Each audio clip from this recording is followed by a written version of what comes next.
everybody, this is Ben Bennett. This is Walking and Talking number 1. I'm just going to be walking and talking for a while. I'm not sure how long, because I'm not sure how long the batteries on this video camera are going to last. But maybe I'll go until the batteries run out, or until I just feel like stopping. I don't have anything particular that I'm planning on talking about, other than, I guess, just walking and talking itself. Maybe talking about the process of talking.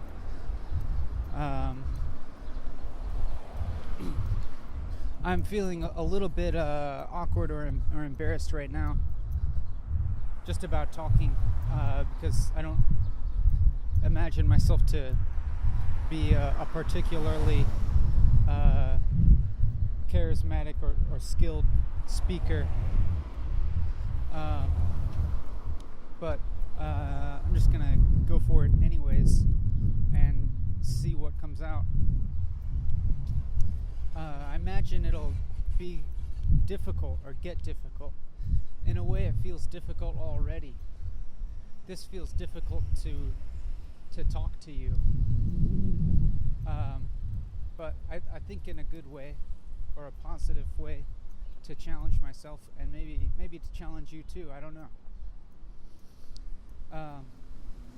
Yesterday I was walking around with my friend, and as he put it, we decided loneliness is an epidemic, and so we decided to go and do something about it and just try and connect with some people that we didn't know. And then so we went and walked and just talked to some strangers and had some nice conversations, and that was nice, I guess. Yeah, it was. At least it is in my current memory of it now.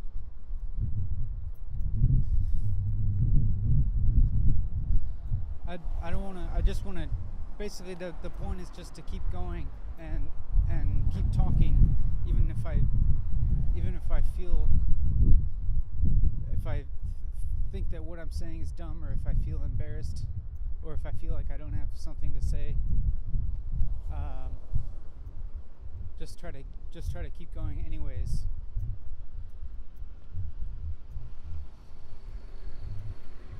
See, there's a little bit of gap there, and that's what I want to avoid is gaps, I guess.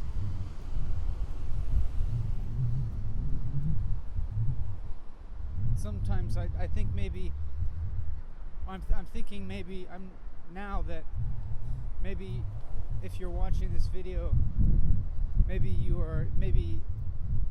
one of the reasons could be that you're looking for some kind of connection or something, or you could use some connection, and maybe I hope that this can either help provide that or lead you to finding it in another way, if indeed that's something that you're needing. Sometimes I feel lonely myself and in need of more connection with people. And occasionally, when I'm feeling that way, if I have a whole bunch of extra food around, I'll just get on my bike and put all the food on the luggage rack on the back of my bike and just bike around the city and give food to homeless people, and sometimes stop and talk to them for a little bit if they seem like they feel like talking, and that seems to fill that need pretty well, because a lot of people seem like really appreciative of it. So that's another idea if you're feeling like that. And then another idea idea is to just walk around and just try to talk to people, and maybe other people are also in need of connection, and maybe they'll appreciate that. And as my friend said, the worst thing that could happen is maybe they'll run away screaming. But that, I guess that's not so bad. And that's pretty unlikely anyways.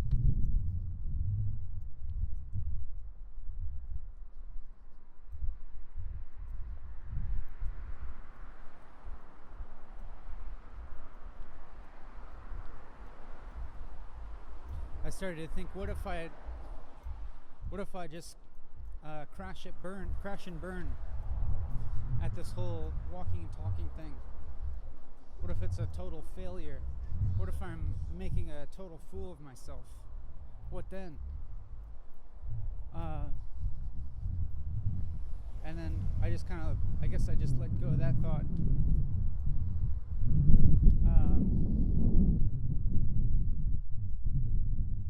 Because that's such a completely subjective thing that I don't feel like I have to give any weight to that idea of failure.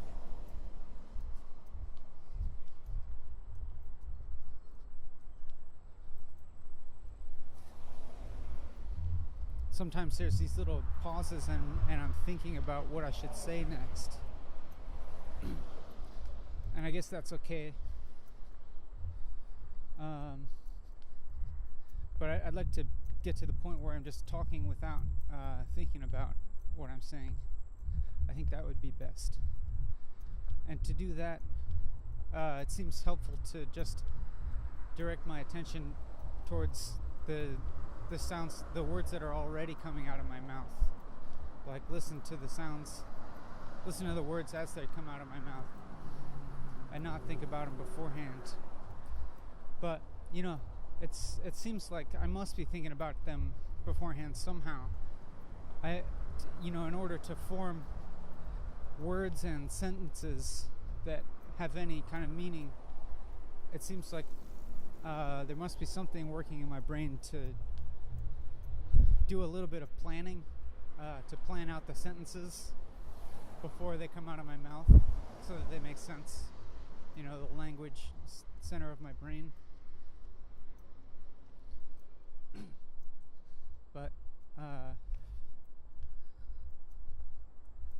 it's interesting for that to be happening, and also just to simultaneously really just be aware of kind of just watch it happen instead of feel like I'm the one controlling it, or just try to listen to myself talking. I feel kind of self-conscious right now. Like I feel like this might be kind of silly or bad or something. And I guess I'm just gonna sit with that feeling and let it be there, but keep going nonetheless. And I'll try to just tell you everything that I'm thinking of. I'll try not to hide anything from you. Maybe I'm a little maybe I'm a little bit physically tired because I sat and smiled earlier today, and now I'm walking and talking. So it could be that I'm a little bit less sharp than I would if I hadn't sat and smiled this morning. Maybe in future episodes of Walking and Talking, I'll be sharper and more quick-witted and more eloquent and articulate.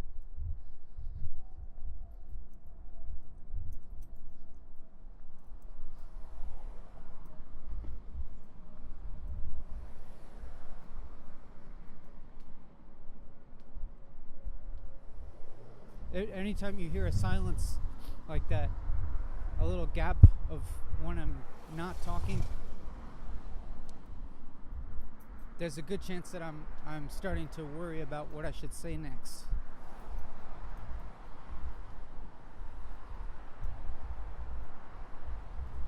even then, even that little space there, I was like started to worry about what I should say next. But as long as like the words keep coming out of my mouth, I'm not worried because I'm just doing it. As long as I just keep going and doing stuff, I don't worry about it. If I think about doing stuff for a while, then maybe I start to feel some anxiety about doing them in the future.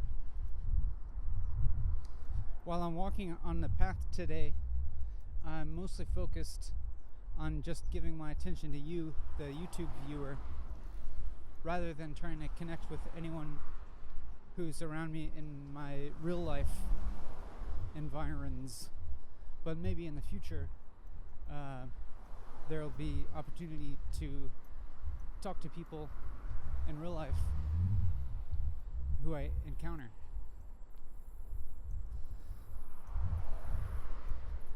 But that, it might be kind of strange to do that while I'm filming with a video camera, because if a stranger just walks up to you and to start a conversation, that's one thing. But if they do it and they're pointing a video camera at you, or they're holding a video camera that's recording, that's a little different, and that could be a little more off-putting, and it could maybe get in the way of having a conversation with somebody.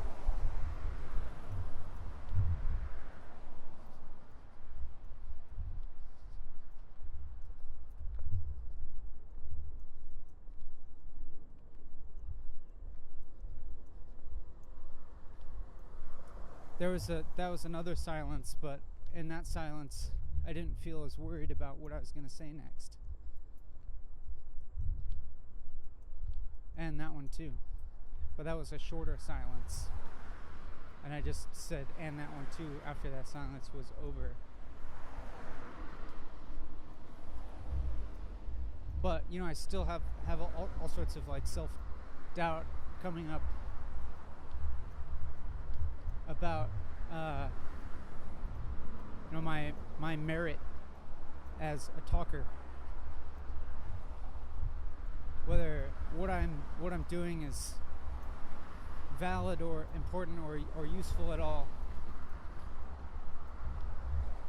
or how it'll be received,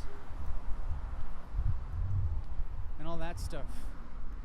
Maybe I'm afraid of making a fool of myself in front of a whole lot of people who would watch this video and think, this guy's insane. But I guess that's okay. Or at least I'm gonna go forward anyways.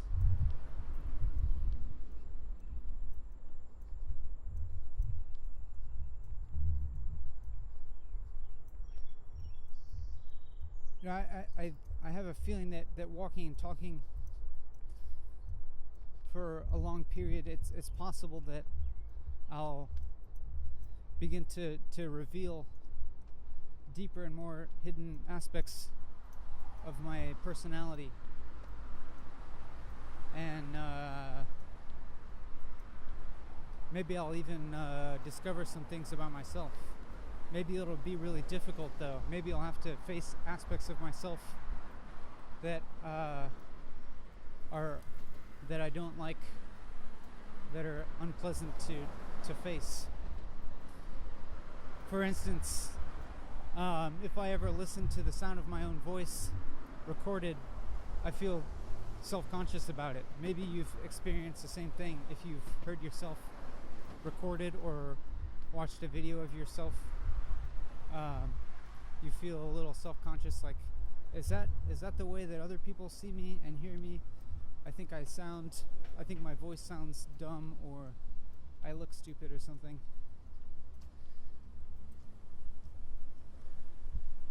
But it's kind of interesting that it seems like we think that about ourselves, or at least me. Like, I'm more likely to think that about myself than I am to think that about anybody else that I see or hear. So I guess by that logic, maybe I can assume that other people aren't necessarily judging me negatively as much as I'm judging myself negatively.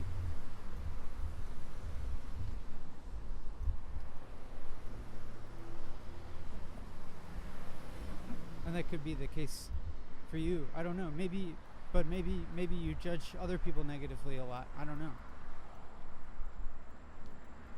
Usually if I ever find myself judging other people negatively, it's because I feel pretty crappy about myself, is what's really going on. And the times that I find myself the least judgmental about other people are the times where I have the least self-consciousness about myself, or the least doubts and hang-ups about myself.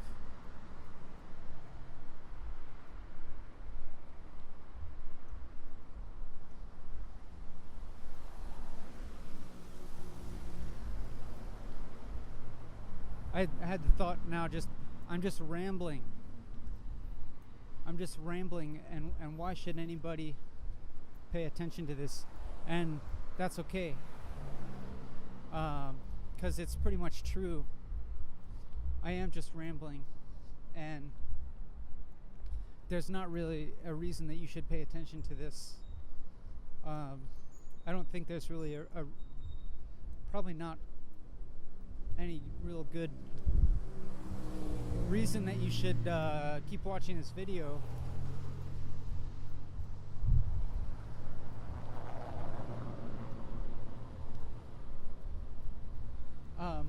Well, that might not be true. I don't have to be that harsh on myself. Maybe I truthfully I do think that there's some reason or purpose behind this, which I'm not going to try to articulate.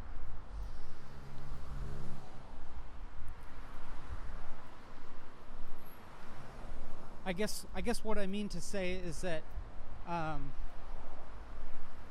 don't feel a particular attachment to you watching this video or watching the whole video. And if you miss parts, or if you only want to like skim it or something, or if you just want to stop, I don't think you're necessarily going to miss anything crucial.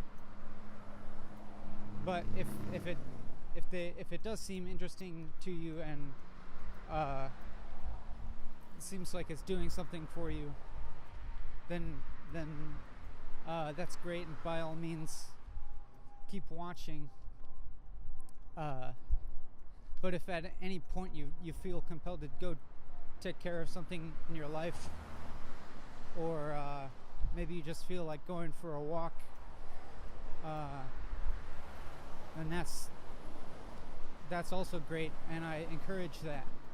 And maybe you'll feel like going for a walk and talking to somebody, talking to some stranger or something. Or maybe you'll feel some inspiration to just make a little more effort to connect with the people that you interact with in your daily life. But that's not even really necessary to do, I don't think. Sometimes for me it's like sometimes my inner state changes in such a way that that sometimes the normal daily interactions that I might have with people, even if they seem kind of rote or something on the surface, I can be in a certain mind state where they feel where maybe I feel like a whole lot of empathy or something, and they feel like they're full of more meaning than usual or something. Like, even if I like went to a convenience store and somebody sold me a drink, and our exchange isn't more than a few words, I don't necessarily feel like there was some lack or something, because I recognize that person is doing a job, and they're allowing me to get on with my life, and I'm allowing them to get on with their life without trying to force some kind of conversation or something. Sometimes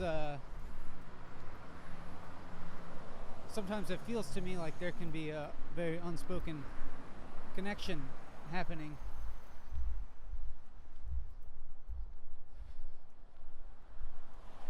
But in other times, maybe I start to feel a little bit of lack of that, or I feel a little bit lonely, and so it helps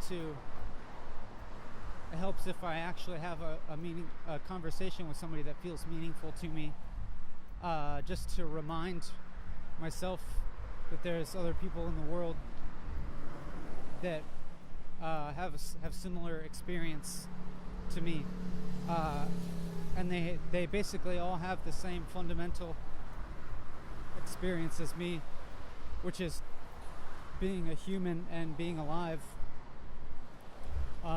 And that's like a really huge thing that everybody has in common. And then on top of that, I've come to think that everybody has certain needs that are kind of universal as humans.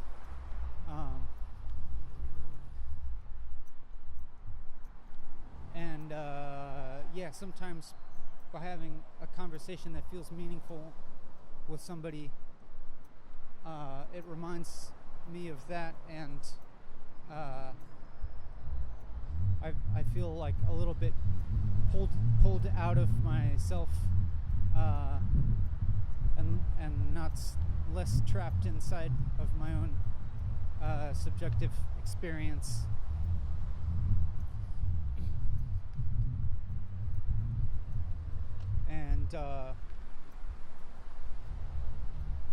And I realized that almost anybody else has the capability of empathizing with me too, and understanding that I'm also a human that has this experience of being alive, that can be really difficult at times. And it's like that recognition seems to be one of the moments of being alive where it doesn't feel so difficult, and you maybe with other people can celebrate or bond over that commonality of having this experience of being alive that is often difficult, especially when we feel disconnected from other people, or just disconnected from, maybe not from the world or nature or whatever you want to call it in general. Well, my battery seems to be holding up pretty good, so maybe I'll be able to keep walking and talking for a while now. I'll show you my face, then you can, just to remind you that I'm a person that has a body too, just like you.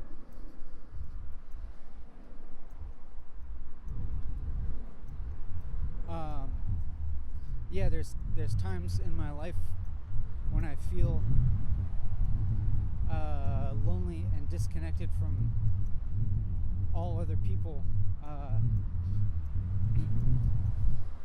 and it feels really painful, and I'll feel like nobody else can understand my experience of being so isolated.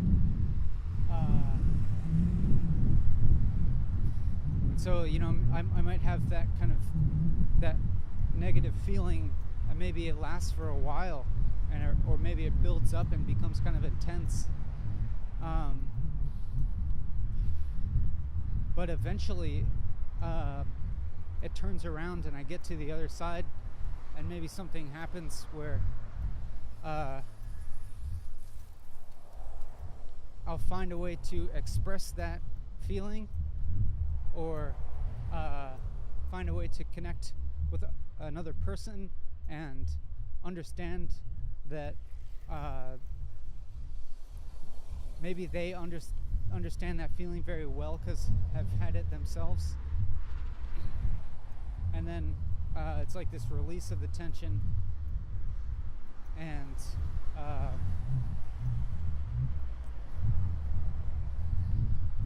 then I have a positive feeling.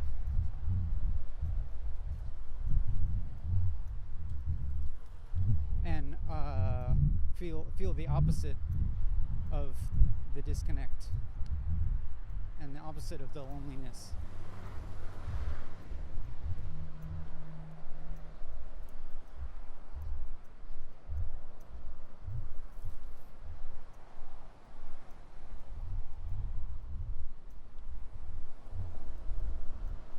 Seems like it tends to go in cycles.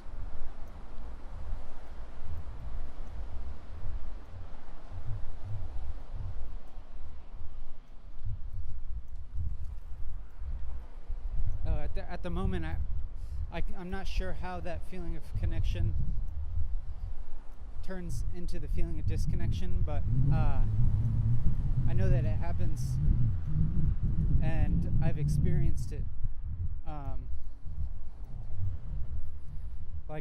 Like having a romantic relationship that feels like this, like a profound connection for a long time, and then it gradually turns into the opposite of that, and I feel totally disconnected and alienated from the person. And I at the moment I can't really explain to you why that happens, but maybe at some point we'll investigate that in more depth. It's something that I feel personally interested in investigating, because it has been a significant thing in my life, that I feel I've felt a lot of suffering surrounding a romantic relationship turning into this big feeling of disconnect.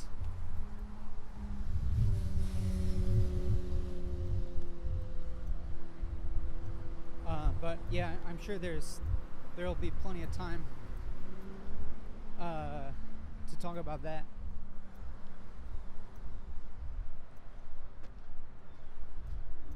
And I just had the thought, if there's a time when I'm walking and talking and I feel like I'm not sure what I should say, then maybe I should just try and say what I'm feeling right now.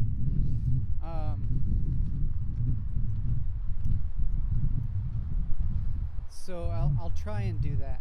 I'll try and investigate how I'm feeling right now and try to say it. Well, the very easy superficial feelings. It feels hot right now. I feel the heat of the sun on me. and I feel like a little bit of physical soreness in my body from sitting and smiling, but not very much. I feel a little bit thirsty.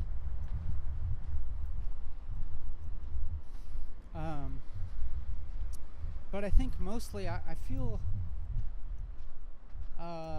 relatively calm.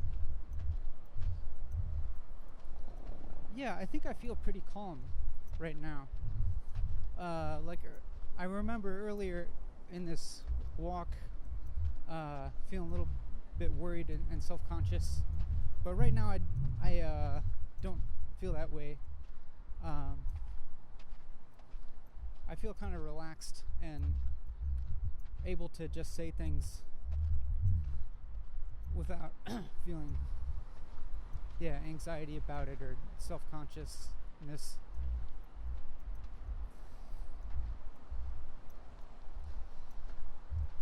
And I don't necessarily feel so rushed to keep saying a lot of stuff. I don't feel the anxiety about not having gaps in between my words.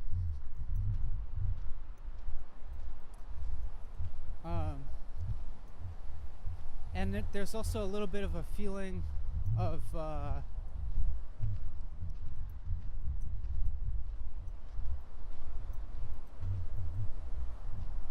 I was going to say there's a feeling of longing, which is something that I have felt frequently lately, which I describe as a feeling like it seems like it's coming from like my heart area or my solar plexus, like the middle of my chest, like around the bottom of my breastplate or something, like some kind of feeling there that feels like a kind of longing that my reaction is to want to like hug somebody and like hold them really close to my chest. That kind of feeling.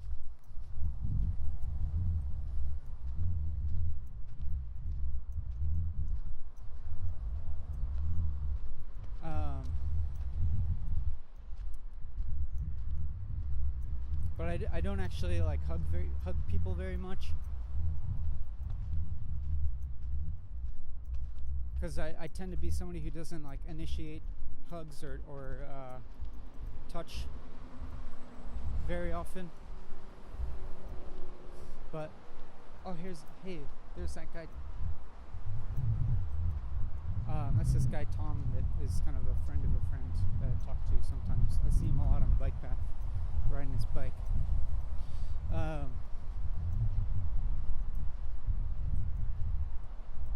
I tend to be someone who doesn't initiate hugging and touching that much, and it's I think it's mostly out of fear or self-consciousness that it's going to be socially unacceptable or perceived as creepy or like make people uncomfortable or something.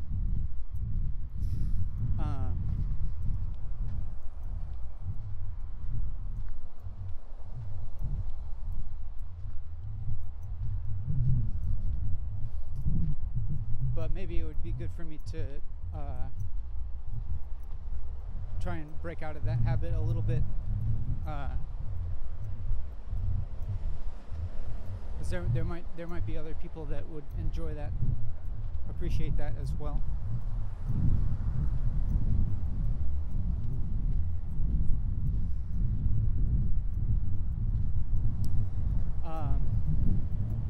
So like that feeling of longing a lot, but to be honest, at the moment, while I'm walking here and talking to you, I don't feel that so much. I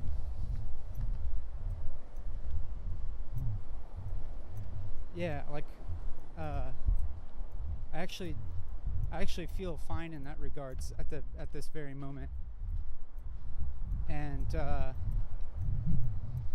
it might have something to do with the fact that I'm talking to you, or rather that I'm talking into the microphone of the video camera, and I am consciously planning in my mind that I will post this video on YouTube, and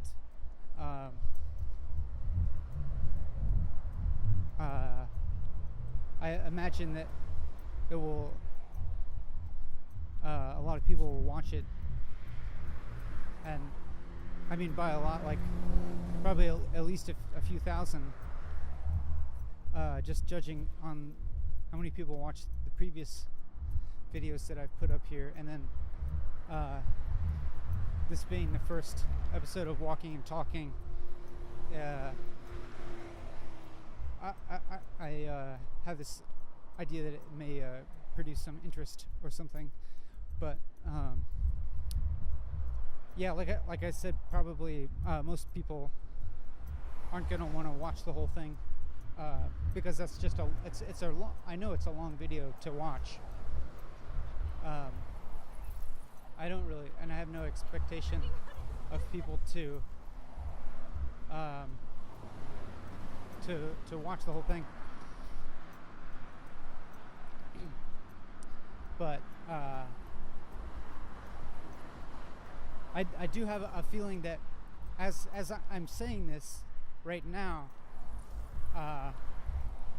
and I'm pretty sure that this video will be on YouTube, that at least one person is going to watch it, and since you are hearing this right now, it's true that somebody is watching this, and that person's you. So I'm really just talking to you, and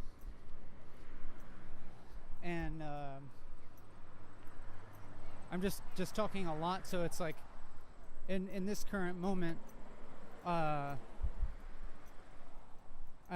employing this strategy of talking to you to help meet my need for human connection, and at the moment that feels like it's working, because I don't have this feeling of longing. Like I don't notice that that feeling coming from my heart area, and I feel calm and relaxed.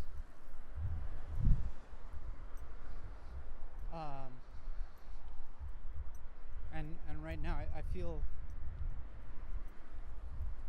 I guess for lack of a better word, like kind of open to the world or something, or open to other people.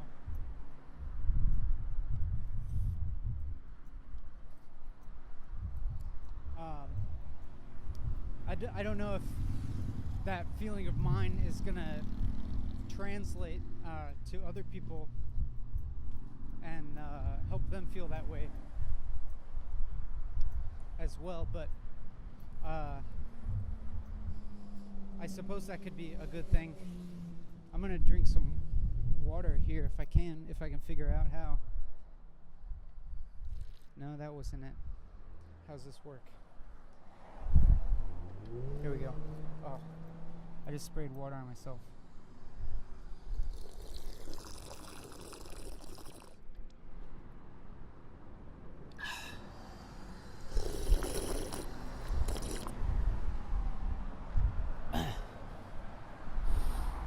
Oh, that was really satisfying. I didn't realize how thirsty I was.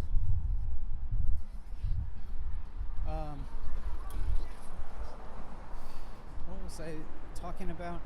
Oh yeah, I'm not sure if my feeling of fulfillment that seems to be a result of talking to you is going to translate through this video to you and help you feel fulfilled, or maybe help you feel less lonely. I'm not sure if it's going to work that way, but I would love for that to work.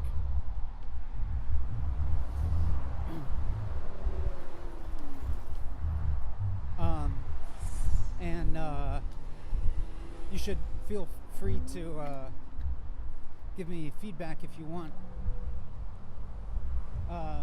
But you don't have to either, because I'm going to keep doing this for a while regardless. There's a whole lot of slices of what appears to be white bread floating down the river. I don't know if you can see that. Yeah, somebody just emptied at least a whole loaf of sliced white bread into the river. And as of yet, no birds are eating it. But look, here come a couple of Canada geese. And they're about to encounter the mother lode if they like white bread. But now they see me walking towards them and they're getting scared.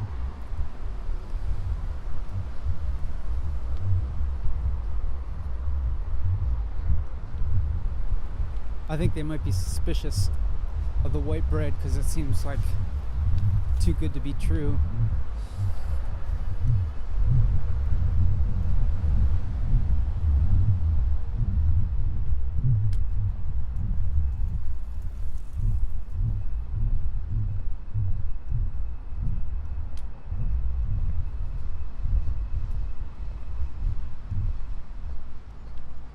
I wonder if any of these people on the bike path who are getting caught on video know that they're getting caught on video and how they would feel about that while they're biking.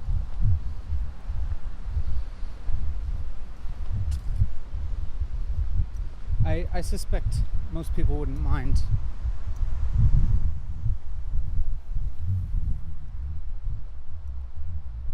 But maybe I should just ask permission of every single person that goes past. That's not going to happen.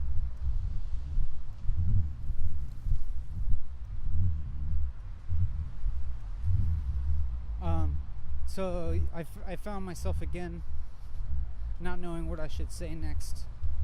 So maybe I'll try this strategy again of assessing how I feel and saying it.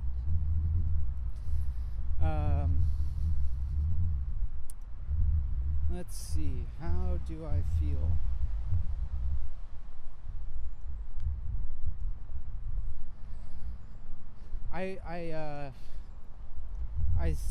In this moment, I started to feel a tinge of embarrassment or self-consciousness about not being sure of what to say, and a feeling of worrying that I might be making a video that is boring for you to watch, or is losing your engagement, or it's like not opening up enough to you, and a feeling of worried that I might be wasting your time. But then as I noticed myself feeling that I recognized that what I really want is to make a video that is engaging for you and helps you feel a sense of connection and less loneliness, and helps you feel more open. And so I recognized that I could do that by just trying to be as honest as I can about how I'm feeling in this moment. And so once I realized that, I stopped feeling embarrassed. And then I just said that I was feeling embarrassed or worried. And by saying that and expressing it to you, it took care of that feeling. And I no longer feel so worried or embarrassed. And I actually feel grateful for the opportunity to express these things to you, and grateful for the knowledge that you are watching it and listening to it, and hopeful that that you are getting a meaningful experience out of it. And I actually feel somewhat confident that if you have hung on this long and you're continuing to watch the video, or maybe even just listen to the audio,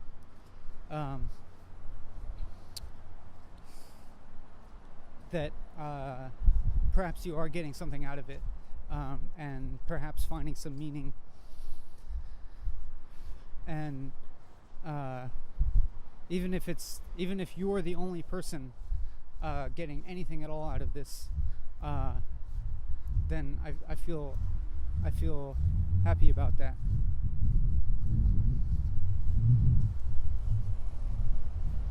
And I also feel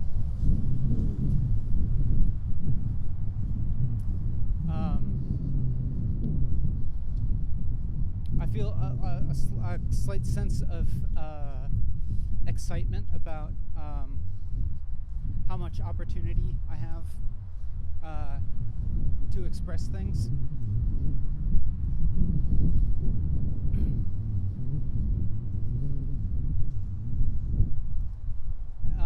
And I feel interested to find out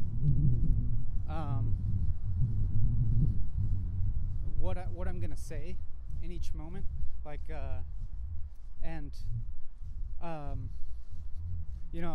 have this thought that I'm gonna continue doing this walking and talking for a lot of time, and so I have no plan of what I'm gonna say, but I feel interested to find out what's gonna happen in all that time, and where this video is gonna go.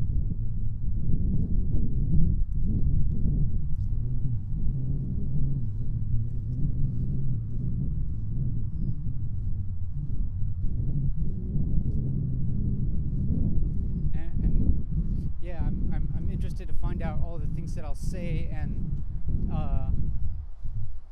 my hope is that the process of talking is a process of discovery.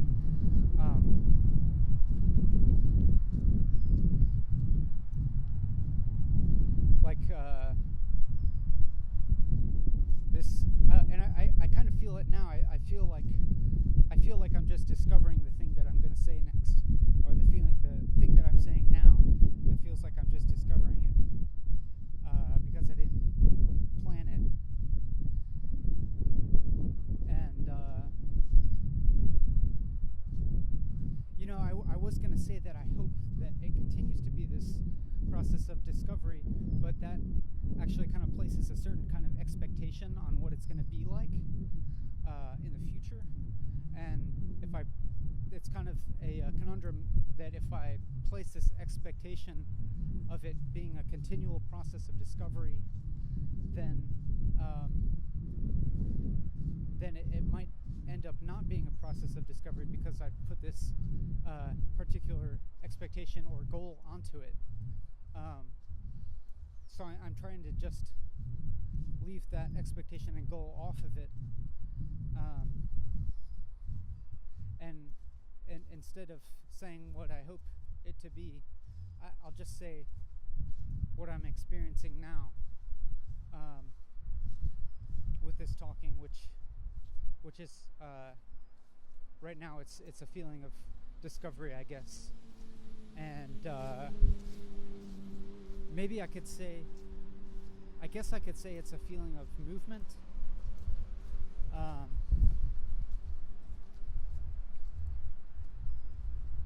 But I'm not quite sure about that either. I'm not quite sure what I mean by that.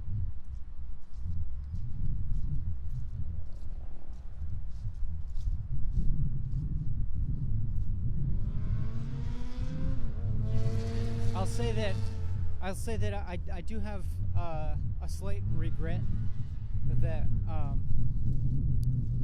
that I am talking in English, and this will only be understandable to people who speak English, and that is the major drawback I feel with walking and talking, as opposed to other things that don't use a specific language.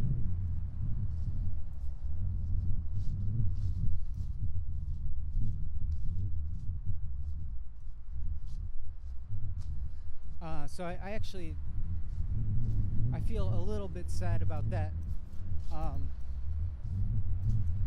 because I would like for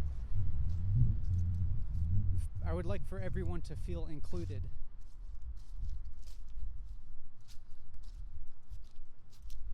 And I don't want anyone to feel excluded. And I'm afraid that maybe people who don't speak English might feel excluded. But maybe somebody will be nice and translate what I'm saying without intentionally messing it up and attributing things to me that I didn't say. I guess that's a fear, something that I've thought about.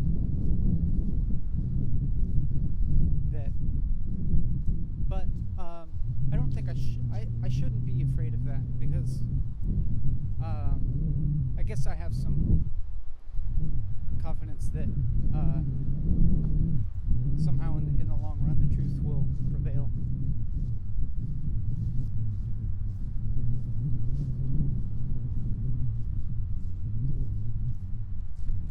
I'm looking now at the video camera and trying to see how, I can't really tell. I was trying to see if it would tell me how much space I had remaining on this memory card, but it's not telling me. So hopefully that means that I have plenty of space left.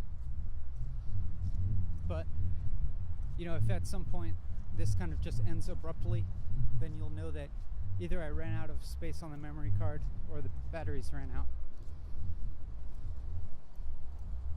And maybe I'll just be obliviously continuing to walk and talk without noticing that the recording stopped.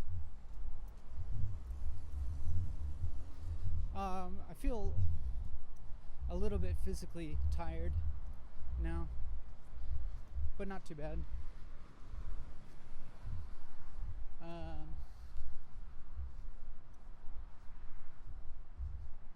Walking past this piece of art that sprang up.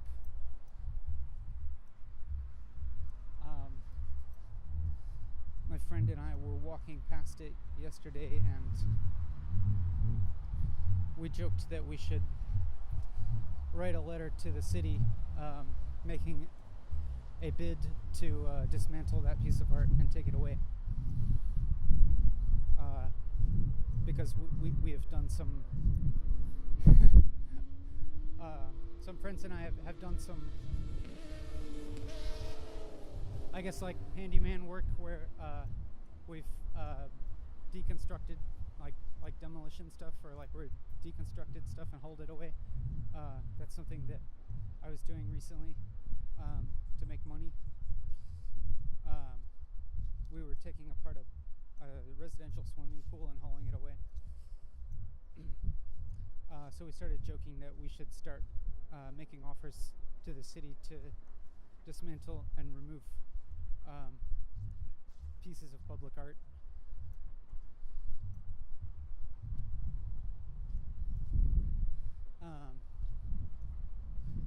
I don't know. I guess that's like showing a little bit of judgment on my behalf about some of the public art in the city. But I guess I'm just recognizing that as judgment and nothing more. And now that I think about it, I don't actually mind that piece of art that much. But I appreciate the open green space too. I like space. It feels more, it's like full of possibility.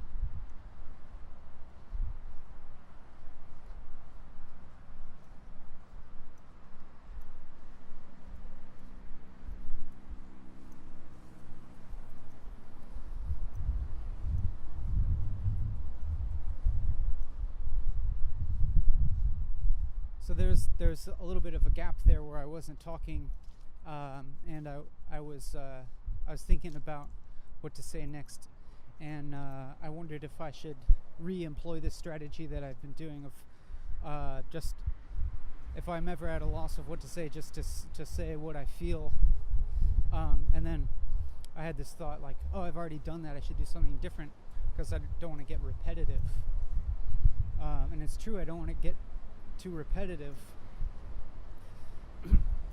but it's also true that if I using this strategy of investigating how I'm feeling and just saying how I'm feeling in the present moment is a way to be talking about the present moment and bringing my awareness into the present moment, and it seems like that would consistently work to draw out awareness of the present, and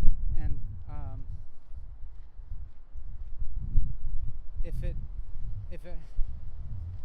I have a feeling that should have the quality of newness that I seem to value. That is, just a moment ago you heard me make this judgment that I shouldn't repeat myself, which implies that I want to continually be generating new content or something new, and be continually generating something original, I suppose. So that's a certain value judgment that I made of valuing the new and the original over something that's been repeated.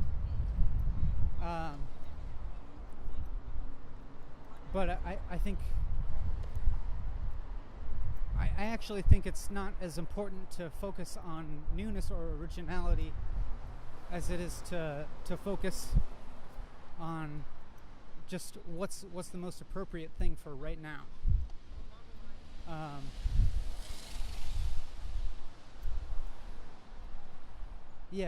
Like regardless of whether it has this superficial quality of being something that I already did or that I already said, as opposed to being something totally new or original, which I even think this idea of newness or originalness might be a sort of construction that doesn't necessarily serve our needs so much, or it's pointing to something. It's pointing to something, but I don't think it's I don't think it in itself, that is originality and newness, I don't think those in themselves have an inherent value. But for me, I know that I do value. This is funny. I was gonna say that I value being present and doing what's most appropriate for the present moment, um, which is, it's kind of funny because it's hard to imagine valuing anything else. It's almost like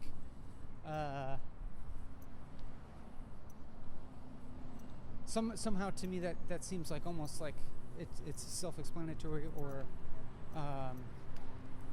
or should be a given or something.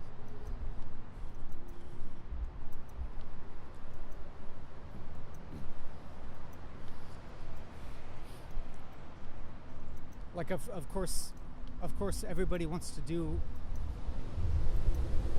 what seems appropriate, and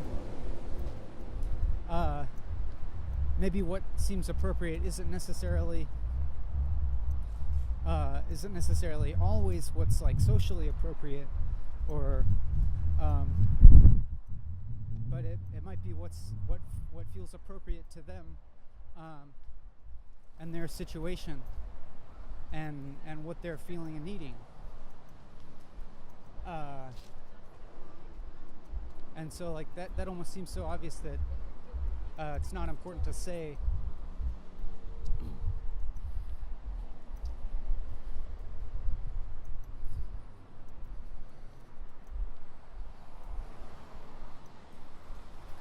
And like I had been thinking for a long time about stopping sitting and smiling and starting walking and talking. I kept thinking like that I should do it in this structured way, and that I should plan it very carefully.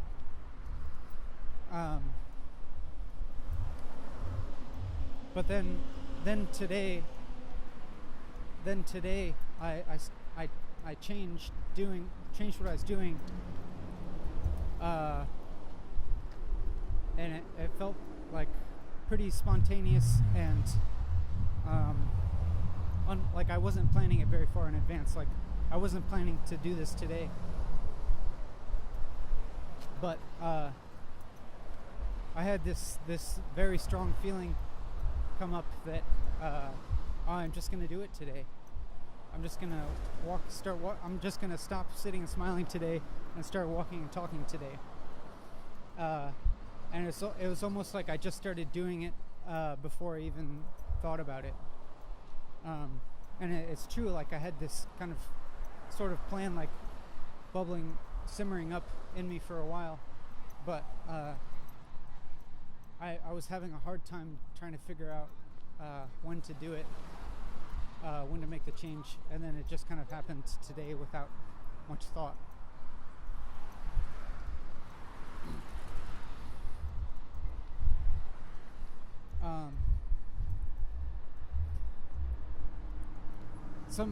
Sometime, and like before today I had kind of a lot of negative emotions going on.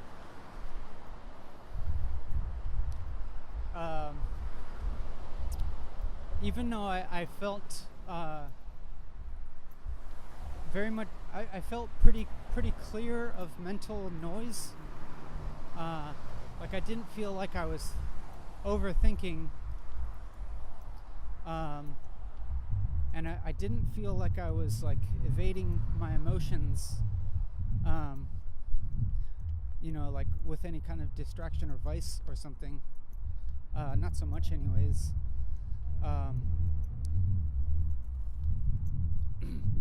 I was nonetheless like feeling a lot of sadness and emptiness. Sometimes having a certain focal point about a certain issue in my life, but like sometimes just kind of broadening out into a generalized generalized emptiness. And this strong feeling like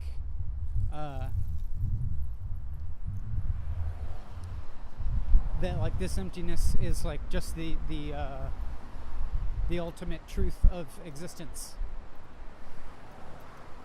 And that I remembered feeling happy in the past, and I had this thought that I'll probably feel happy again in the future, but that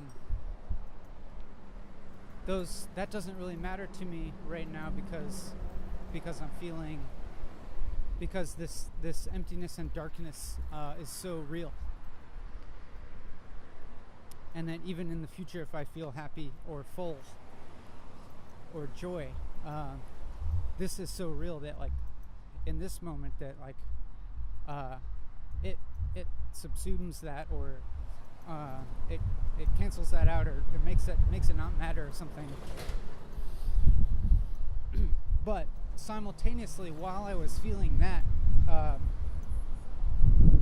also had the memory of feeling deep joy, and while I was and the memory of when I was feeling that deep joy, the knowledge that I had in the past and I would in the future feel profound sadness and darkness and emptiness.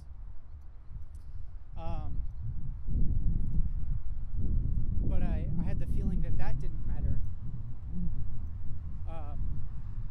because the joy that I felt right then was so real and profound.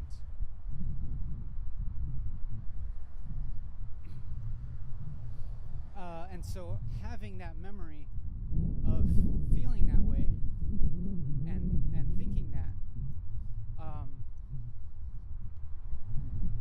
that memory stays with me, and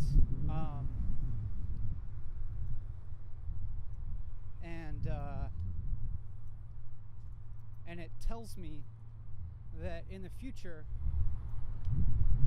I'm gonna feel that joy and fullness again,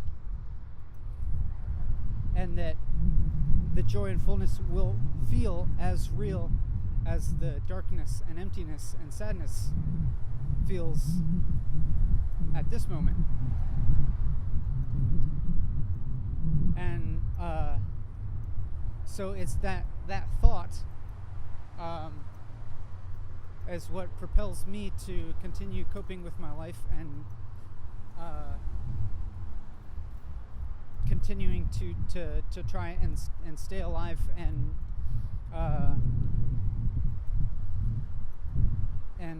to be kind to other people and be kind to the world and contribute to the world, even if I am feeling all this darkness. Or like I have a feeling that have this dark feeling that I don't want to continue living, that being alive and just merely existing is this profoundly sad and dark experience. But like I was saying, that thought that I have, that I will eventually like feel the other side of that, the profound like joy and fullness of being alive. That's what propels me to continue moving through this feeling of darkness and sadness. And I can tell you right now that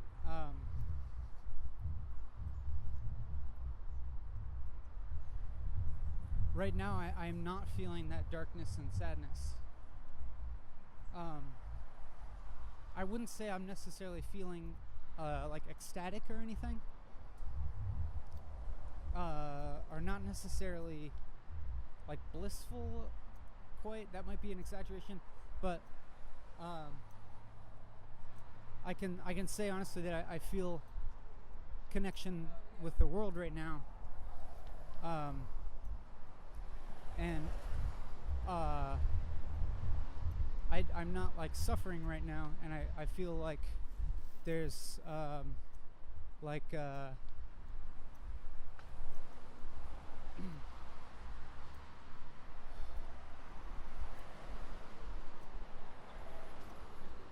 what do I want to say?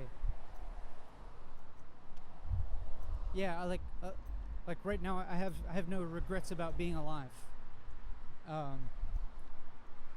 And right now I don't feel worried about continuing to be alive.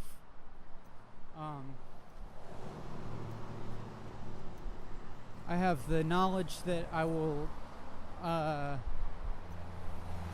experience suffering in the future and sadness and emptiness.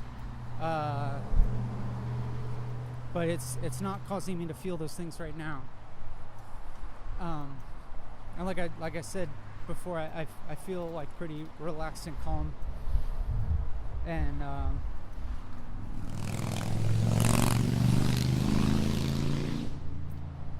I know that it's linked to me talking to you right now and expressing these things.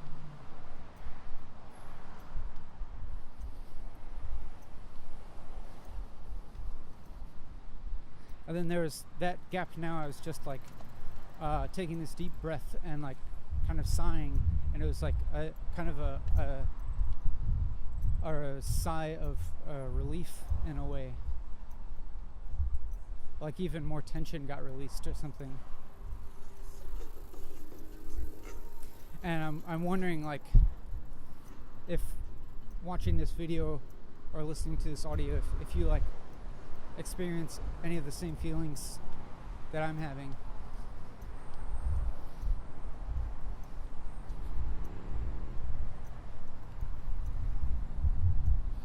And then like now I'm walking on this more populated part of the bike path, and I'm wondering if anybody realizes that I'm filming and if they feel weird about that.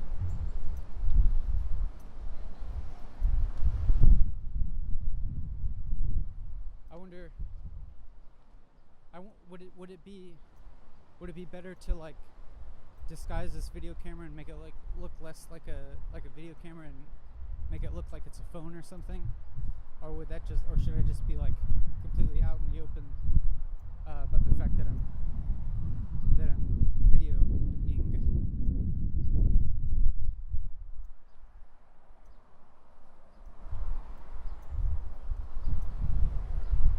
Maybe it's time to show you my face again.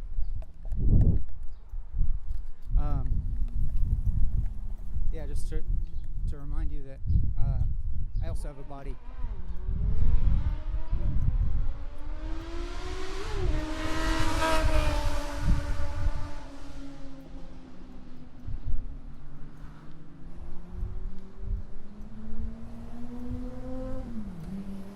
And then I was thinking again about what to say, and now I feel like, yeah, again feeling a little embarrassed about thinking about what to say, and like right now I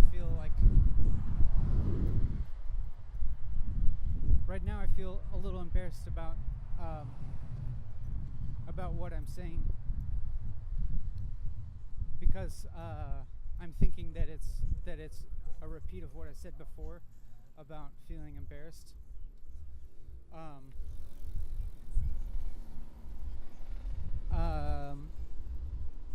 So I guess I'm just gonna try hard to assess what I'm feeling right now.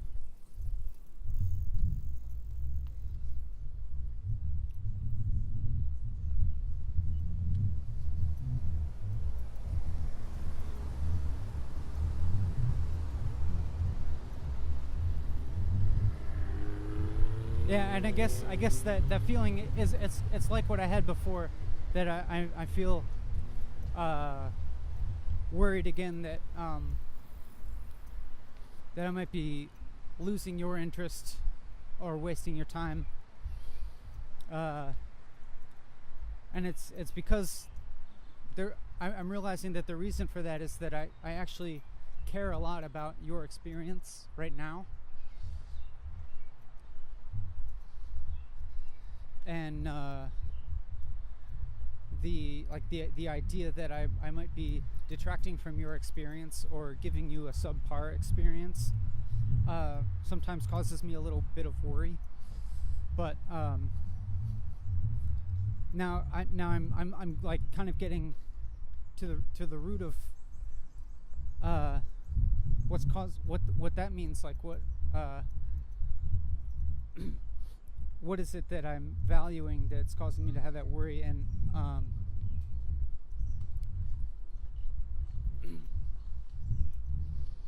it's like I said, I care about your experience right now, and what I want is for you to not be experiencing any suffering. And it seems like in those moments when I do start to get worried about my own performance, it's that very worry that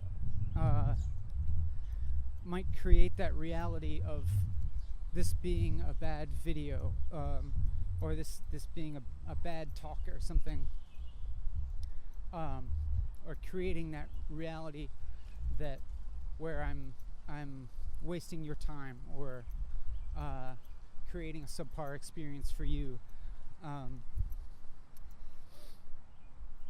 But if it's like, so long as I really stay aware of that worry and just kind of investigate, I'll see, okay, yes, I'm feeling worried, and what is it I'm worried about, and beneath that, like what's the need behind that, what is the positive thing that I'm worried will be lacking. So then once I identify that positive thing that I want and I value, then it becomes easier to just realize that positive thing, and make that a reality, it seems like. And so like just now, I feel like I went through this in the past few minutes.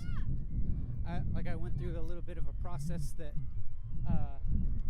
I suppose involved difficulty of feeling this negative feeling, but then just kind of like allowing that feeling to be and investigating it, and getting to the positive thing that feeling was kind of like pointing me towards.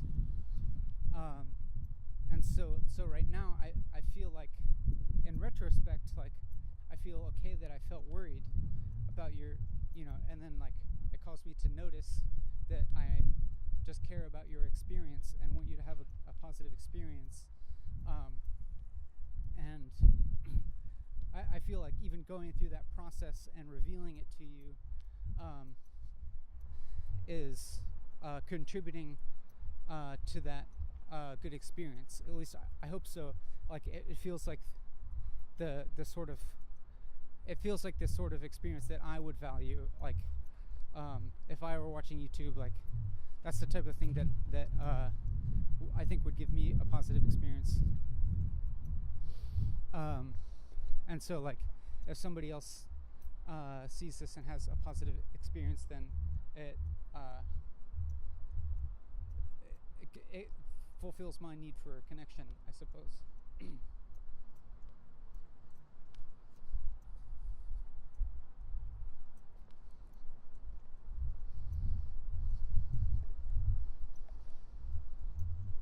And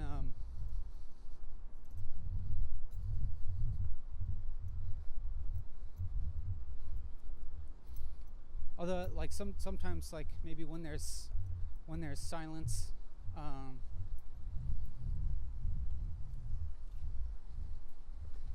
maybe I am feeling a certain pressure to keep filling up the silence with words. And I think I recognize and I accept that pressure that I'm putting on myself to keep talking.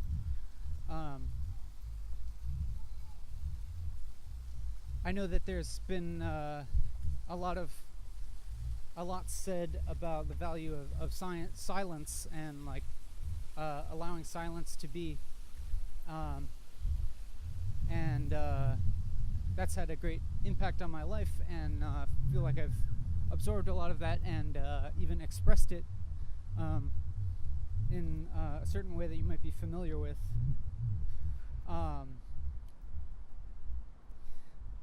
Now I'm I feel like I want to investigate the possibilities of kind of the opposite of that, of continuously talking with words and filling up the silence with words, and seeing what happens. It's almost like a monolithic wall of varied content. Like if content is like continuously varied enough for a long time, it's almost as if it becomes its own texture and it becomes monolithic. That's something I think about anyhow.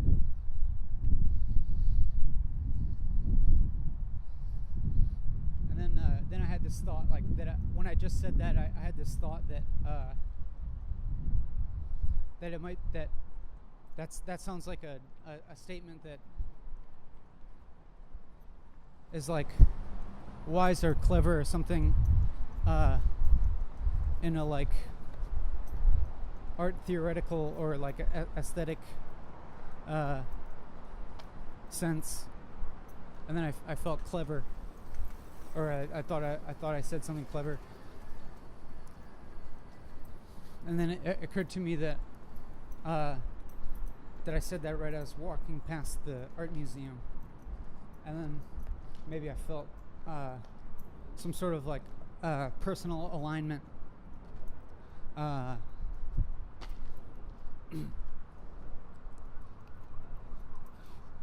with aesthetics or something, but I'm not really trying to go there.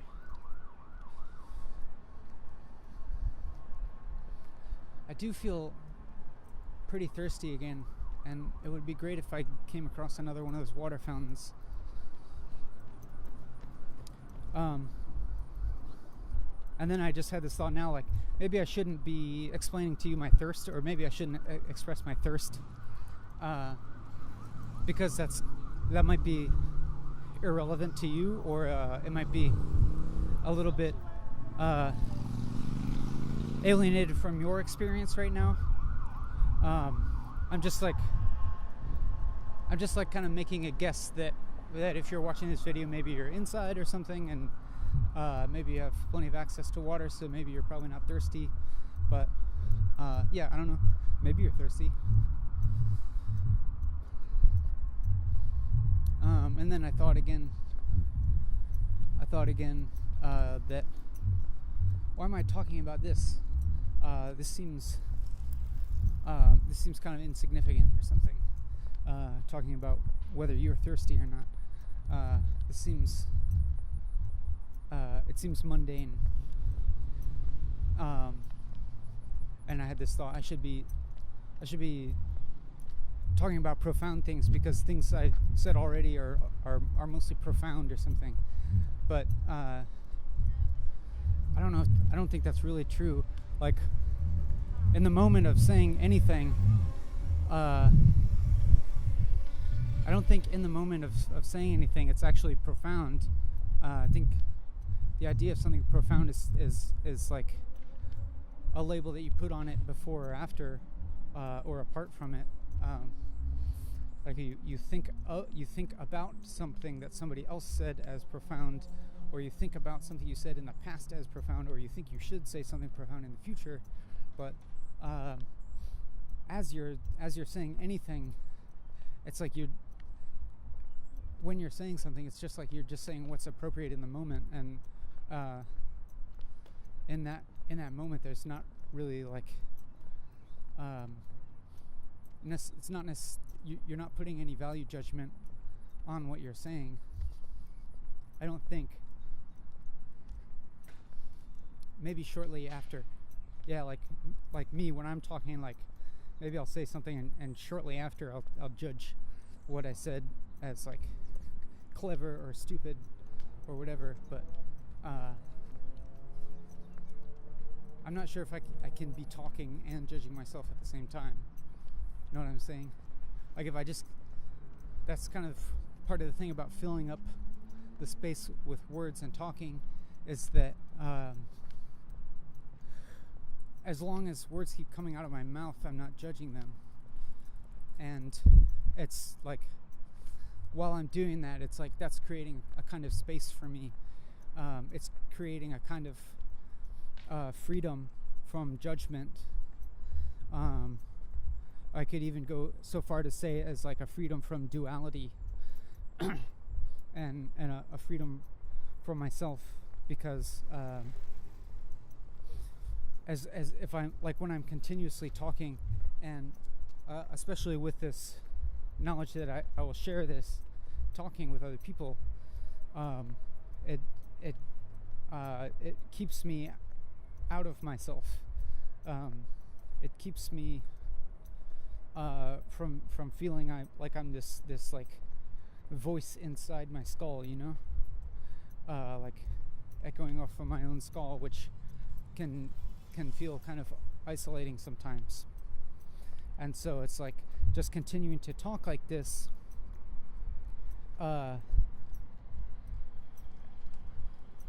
is keeping me from feeling that feeling of isolation, and like I said earlier, feeling that feeling of longing. And like I don't know if maybe you've experienced a person who just like continuously talks, and they don't stop talking, and it doesn't seem like they think about what they say at all. Maybe you've experienced a person like that, and it can, for me, I know it can be really difficult to interact with a person like that. If they never stop talking, they, you know, just constant flow of words, doesn't seem like they think about what they say at all.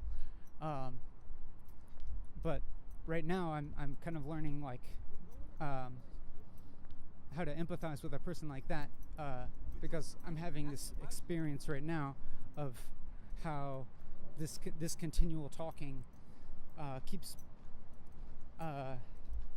is fulfilling a certain need that I have of feeling connection and getting rid of this like pain of isolation, of like feeling like I'm just inside of my skull.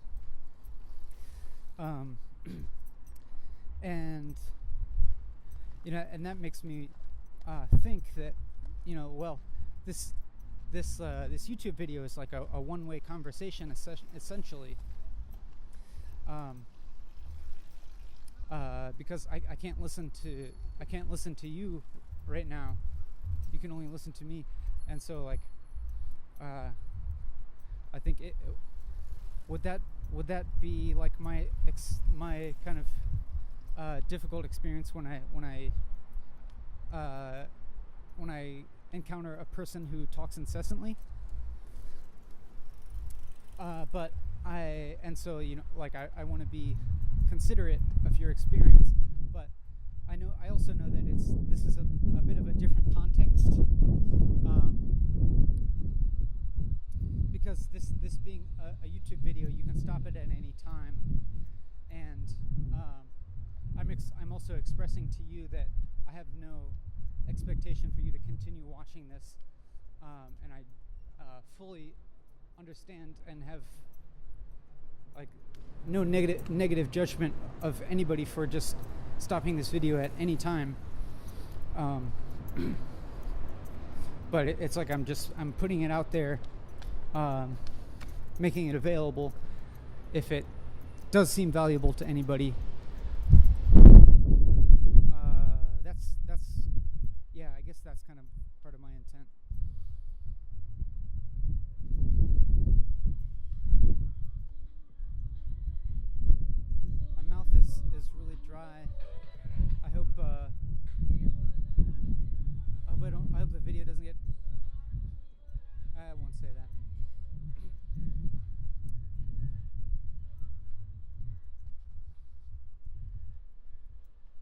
think there's going to be a water fountain before too long.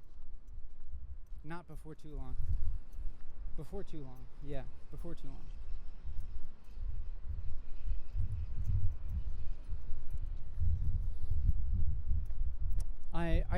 I recognize that as I've been walking and talking, I've gone through periods of feeling difficulty or negative emotions and worry, and then periods of feeling positive emotions and feeling calm and relaxed and fulfilled and connected. And I am currently recognizing that I will continue to go through these different feelings as I walk and talk. And I guess in a way I'm kind of preparing myself to have negative feelings and it feeling difficult sometimes to continue talking and to continue walking. I think the talking part is going to be harder than the walking part.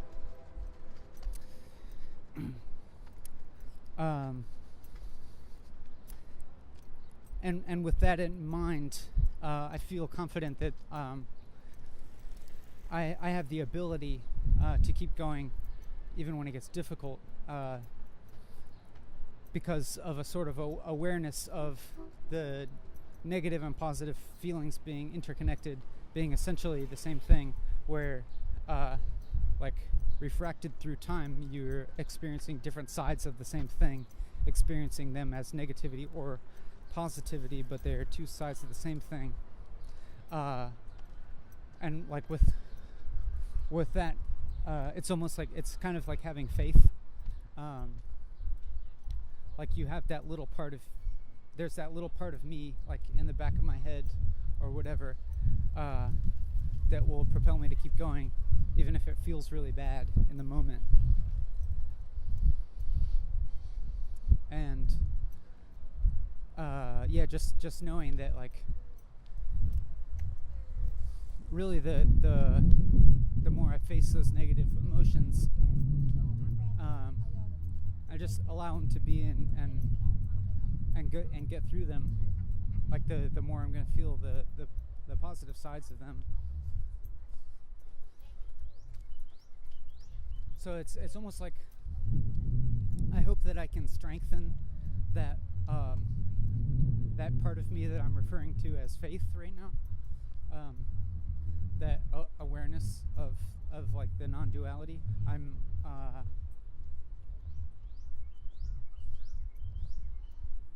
I have a desire to strengthen that part of myself, so that I don't know why. I guess it seems like that's interesting. I was gonna say that like seems like a positive life skill to have, but it's interesting that I'm positing it as positive. Like, it's almost just like having some kind of meta awareness of the emotional topographies of our lives.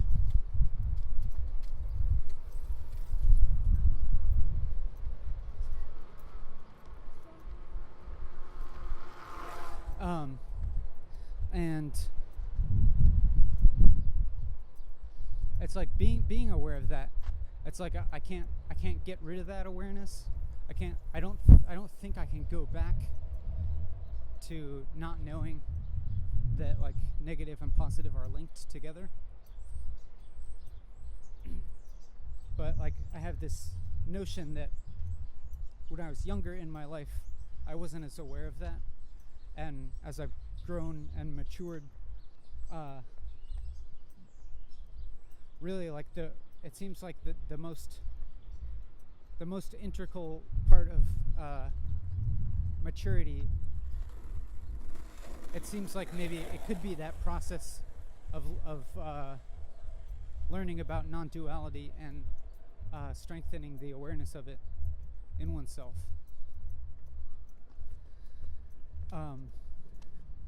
and through that, it almost seems like the kind of emotional roller coaster of life maybe evens out a little bit, or maybe it doesn't necessarily even out because I still feel those emotions and I feel them strongly sometimes, but I'm able to experience them from a certain distance, or at least even in the worst of times, like, or the most extreme emotions, like have this little bit of a flicker of awareness that isn't the absolute reality, and that it has its opposite that will reveal itself.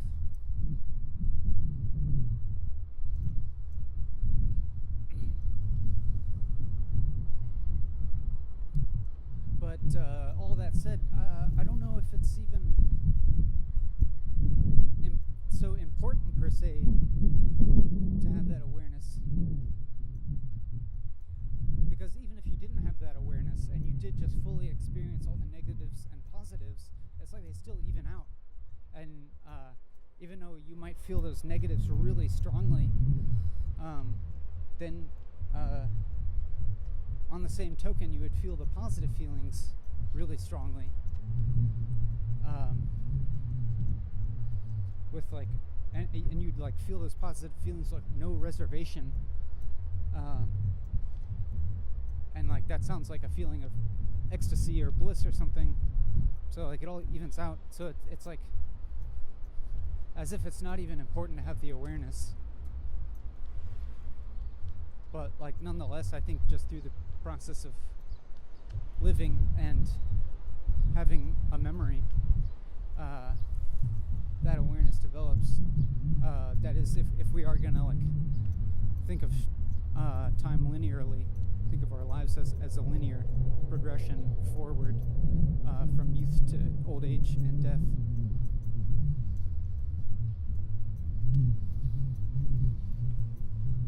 I'm still really thirsty, and I hope that there's one of these water fountains soon.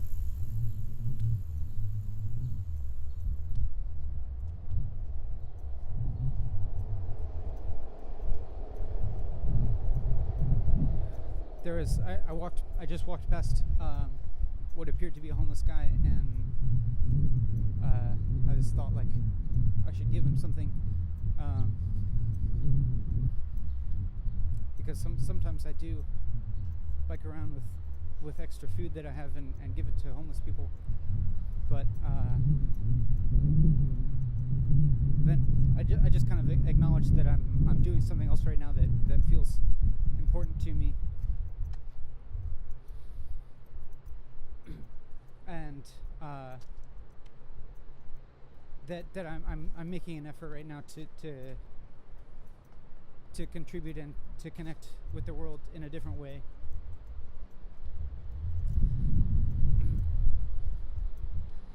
And there'll come a time in the future when it's the right time to go hand out food again. Meaning like that'll be the time when I come across a windfall of extra food, and it's time to get rid of it, give it to other people.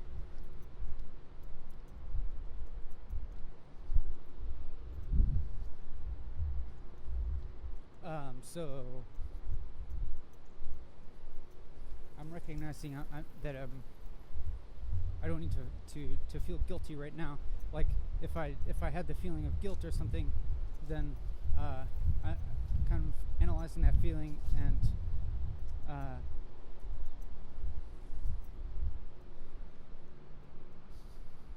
recognizing that feeling of guilt like has to do with my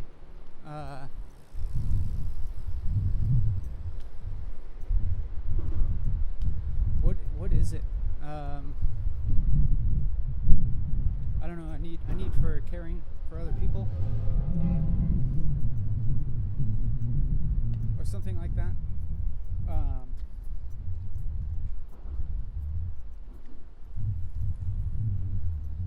And so recognizing that need, I also realized that I can fulfill that need, maybe somewhat even in the process of making this video,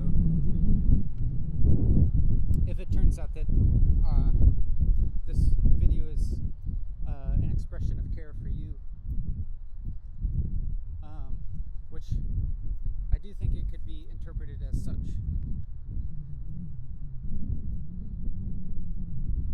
And well, I guess I'll just say that is an intention and a feeling that I have right now of caring, and that I'm trying to like express it directly, specifically to you. But it's more things than just caring too. It's like feeling interested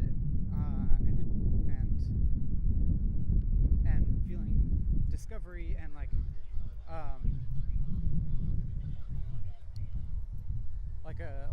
intellectual engagement or something. Like all these things and more. I think right. I feel like those things are being fulfilled right now. I'm holding my hand in front of the microphones because there's some breeze now, and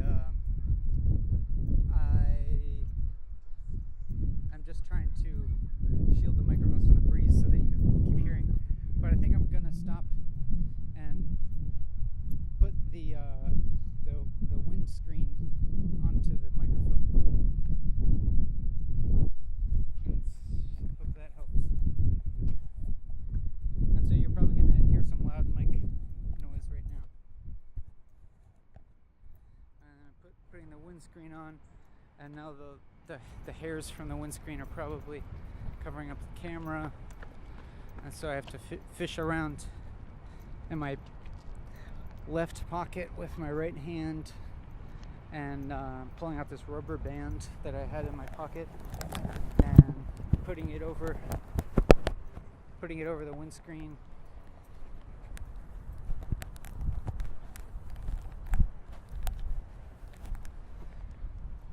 So that it holds the hairs from the windscreen out of the way of the camera lens. And I hope you can still hear me all right. Oh, here's the drinking fountain. I'm so thirsty.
That was really refreshing. And I was holding the camera and the microphone really close to my mouth while I slurped up the water from the water fountain, knowing full well that it would be this loud slurping sound for you, and that it might be you might have a negative reaction to that, but I don't know, because it's like something about that kind of mouth sound is strange to hear so up close, because in a way it's kind of intimate or something, intimate sounding. But knowing that, I went ahead and and did it thinking that maybe some people have a negative reaction, but maybe it'll maybe they'll have an interesting reaction, or they'll it'll push their boundaries in a helpful way or something like that. And also I thought it was this interesting break from the talking, because it was this other activity of slurping water.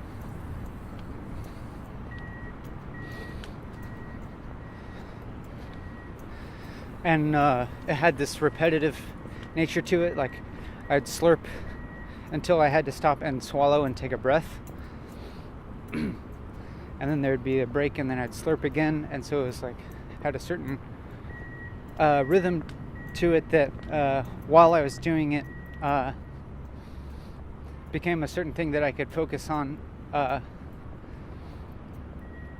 and experience the present moment in a different way. Because I've been talking, I think because I've been talking for such a long time now, that doing anything different at all, it's like almost like a wake-up call. It's like when you're doing something for a long time, anything almost like, and then you suddenly are doing something different, it has a way of like stimulating you, or like, yeah, it's like your experience changes in a way that can make you more aware of the present, or at least it can be an opportunity for that.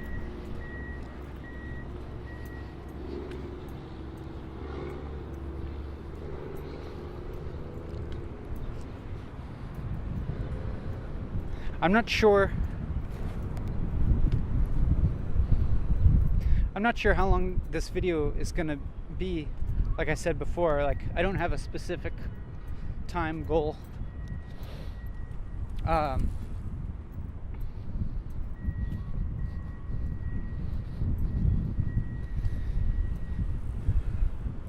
as long as the batteries keep going and there's still memory on the memory card, and I'm physically able to keep going, I think I'm going to keep going. And maybe I'm worrying a little bit right now if I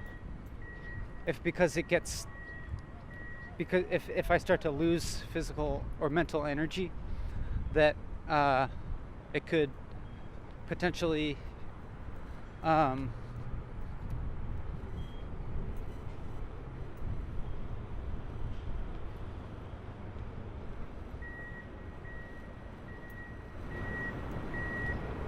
like it could lag off and become uninteresting, and I started to feel like really scared about that. And I had this, and then as I was thinking that, I had a kind of a deep fear of social rejection.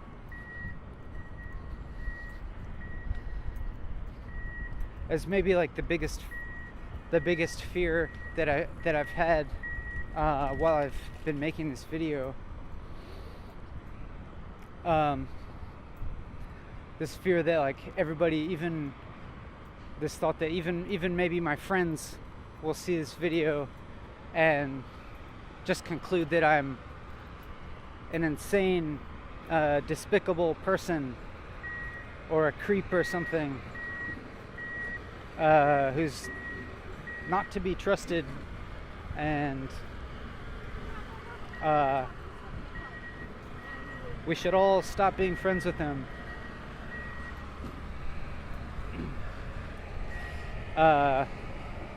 Because he's crazy.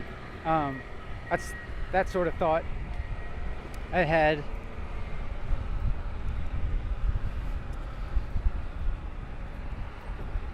And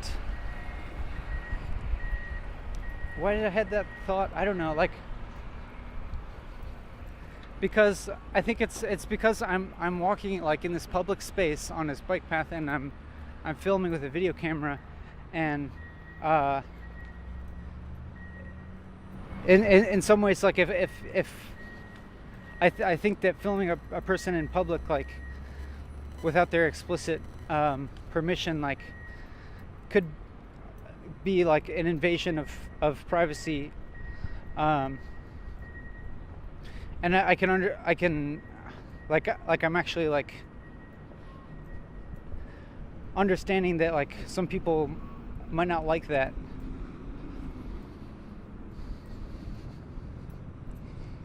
And it could very well be perceived as creepy.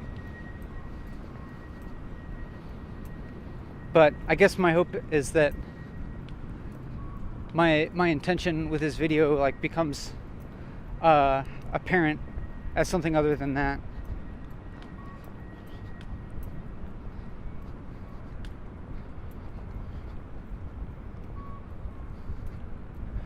Yeah, I'm still feeling like a little bit of this like social anxiety regarding that.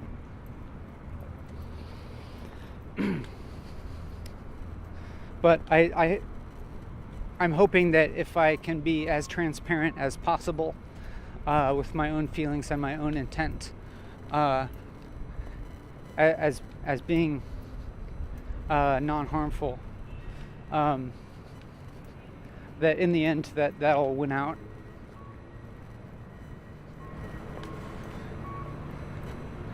And I guess the conflict that I'm having is that I care about your experience, the viewer, and I want to create a worthwhile experience for you to have, and at the same time I have a consideration for the experience of the people that are around me in real life, and I want to respect their space and respect their privacy. Like people are maybe just biking or jogging or walking on this bike path and may not want to be caught on film.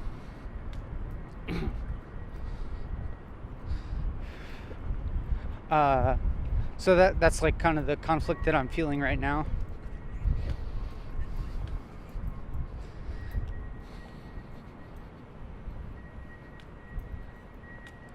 And I'm hoping that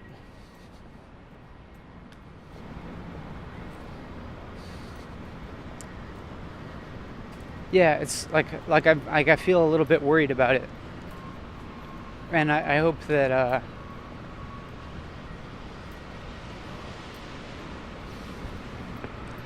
I don't know. I hope it resolves somehow, but I'm not sure what that's going to be like. If it'll just be me starting to feel okay about it, or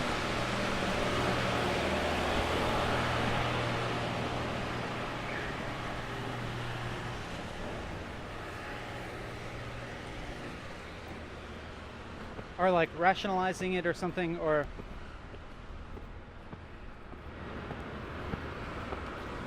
but I guess I just want to be as honest with myself as possible.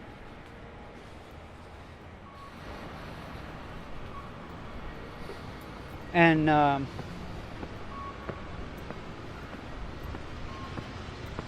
be be transparent about my intentions and authentic to my own experience, and considerate to everybody else's experience.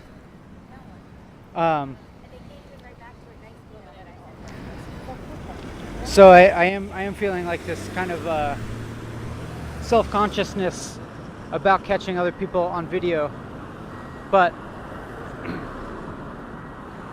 maybe for the time being, what I can do is turn the camera around and just like point it towards myself. So here's me doing that. I'm pointing it to myself, and then so now I have to feel a different kind of self-consciousness about this camera being right on my face, because I often feel self-conscious about my own face, especially if I see it on video camera. I feel really self-conscious about it. But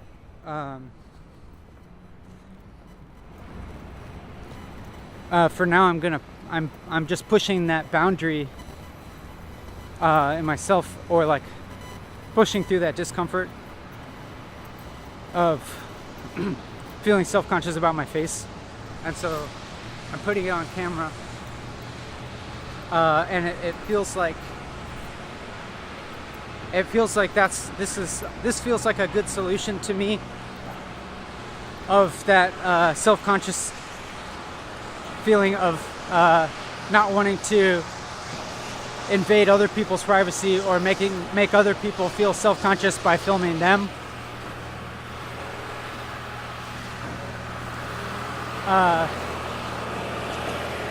Sorry, it's really loud right here now. There's this railway thingamajig.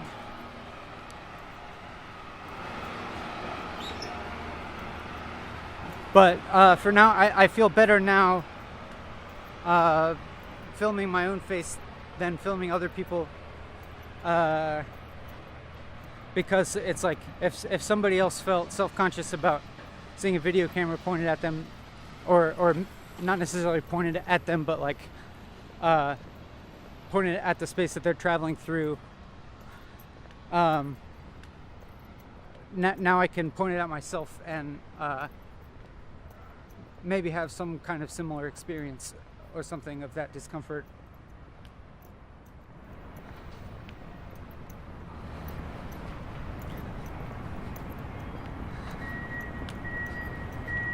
And just kind of, yeah, like I was doing before, like just kind of be present with that feeling of discomfort and self-consciousness. And also I'm aware that when I hold the video camera like really close to my face, that it has this like kind of fisheye effect, and so it's like my face is gonna look like weirdly distorted or something. So if I like get it farther away, maybe it's like slightly more flattering or something.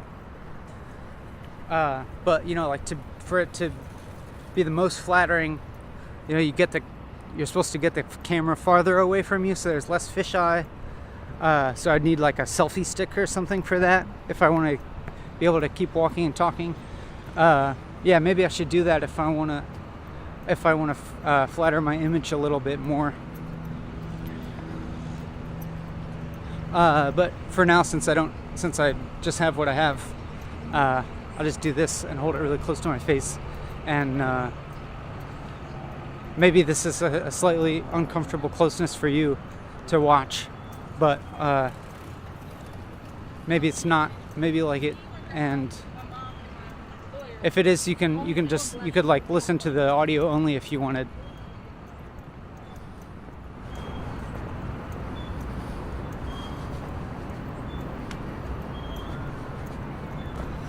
And I'm thirsty again, really thirsty.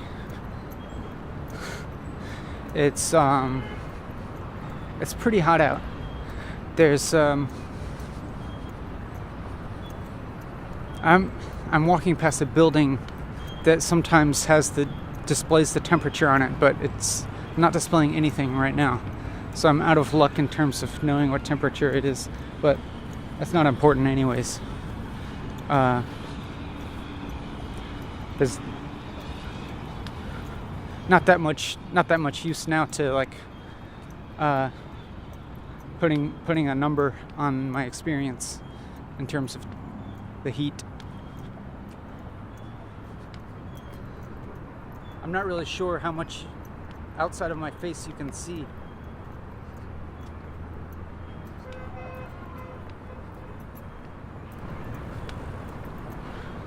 And then I was thinking, like, now while I'm pointing the camera at my face and I'm walking and I'm talking, it almost seems like the silences might be even more uncomfortable or awkward, because it's like, just like from your perspective, you're just like looking at somebody's face while they're being silent, But like most of the things in this video, like if I feel uncomfortable with it, I don't know. I guess try to figure out what I'm feeling uncomfortable about, and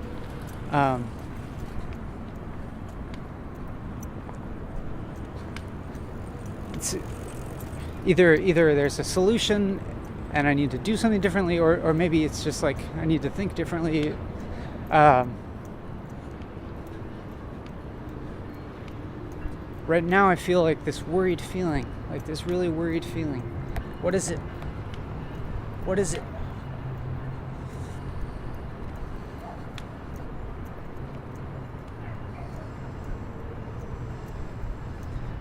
It's like this unknown feeling, like I'm doing something wrong,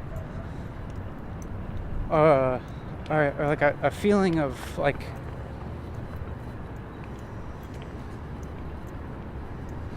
yeah, like I have this feeling like I'm doing something wrong right now, like I can't really place it, like I'm being irresponsible to people or something, or like this like kind of guilty feeling. And I don't know, I think it like started with like thinking about there being so many people in the video camera, and like that I would feel really bad if like I put this on YouTube and then like somebody didn't want to be in the video and they felt upset. I probably would feel really guilty.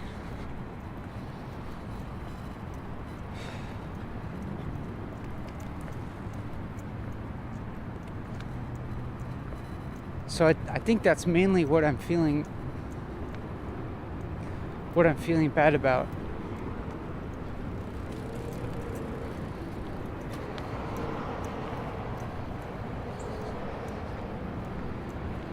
What is that? I don't know. Why?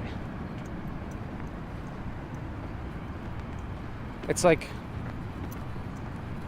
I don't know, maybe I'm trying to rationalize it in my mind now, like I'm making some attempt to rationalize like why it should be okay if people in the public like got caught in this video, but I don't know if I should. I'm not sure if I should try to rationalize it.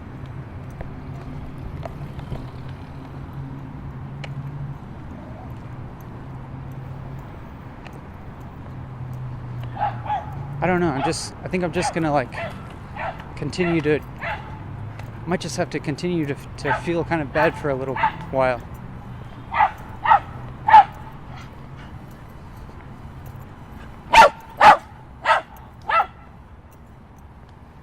And maybe it's also like a little still a little bit of a social discomfort right now that I'm making this video and I'm talking to you, the YouTube viewer.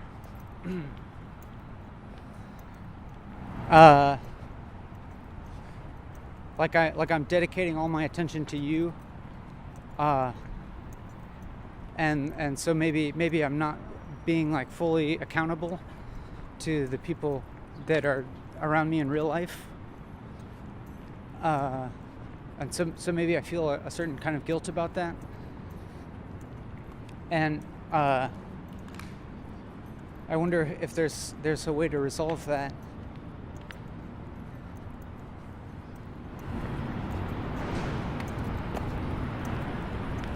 Where is... Oh no, past the water fountain. I passed the water fountain, I forgot to drink more water, and I'm still really thirsty.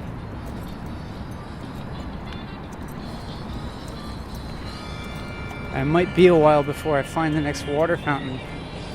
So, You have to go to wherever.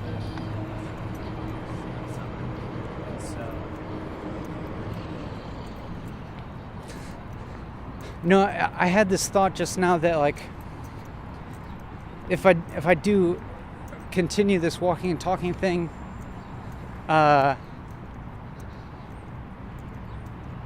and it becomes like somewhat known, like public knowledge, that it's happening in this physical space, and people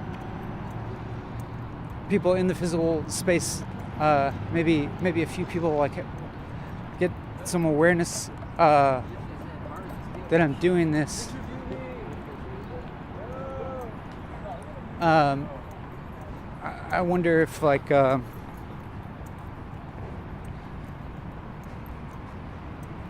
if somehow that could like alleviate this conflict of me feeling like I might be invading people's privacy.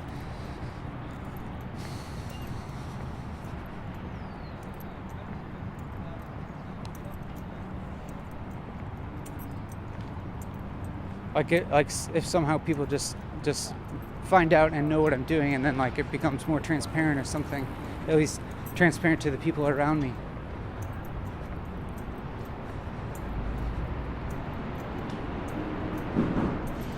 Yeah, I feel really bad.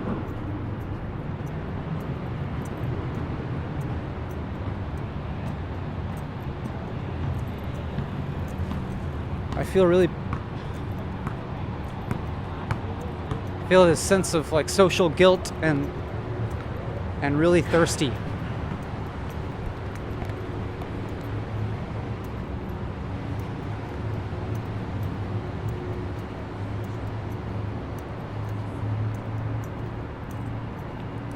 So I guess that like I'm feeling a need for respect for the people around me in physical space, while also having this desire to create a compelling experience for you, the YouTube viewer.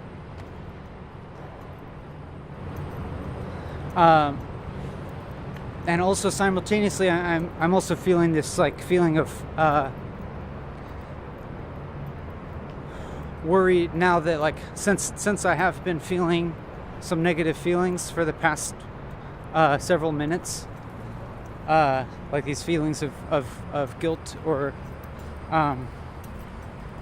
unease. I feel a little worried that like that this might affect your experience negatively.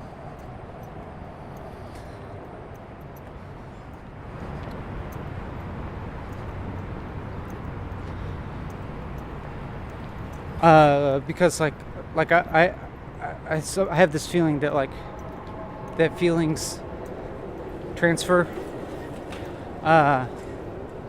So like, you know, through your mirror neurons and whatnot, if you see a person feeling kind of distressed, like you'll start to feel distressed too, and so that thought causes me to worry that I'm causing you to feel distressed at this moment. But like I said earlier, like I'm holding on to this faith that I will get through these negative feelings. And if you were along for the ride, then hopefully I'd carry you through them too, or you also get through these negative feelings that you might be experiencing. In association with seeing me experience negative feelings.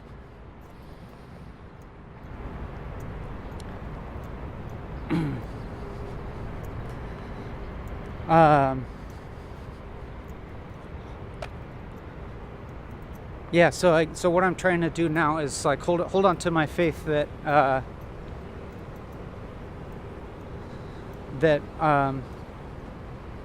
as long as I am honest and present with my with these feelings that I'm having and aware of the negative thoughts associated with them, that I'm hoping I'll get through it to the other side, of feeling calm and relaxed again. Like I remember feeling calm and relaxed earlier in the video. And another thing that occurs to me now is that I'm walking away from the more populated part of the bike path, and like the time of day it's getting a little bit later, so it might be like getting past the kind of rush hour on the bike path, so there might be less people around. So maybe my like worry about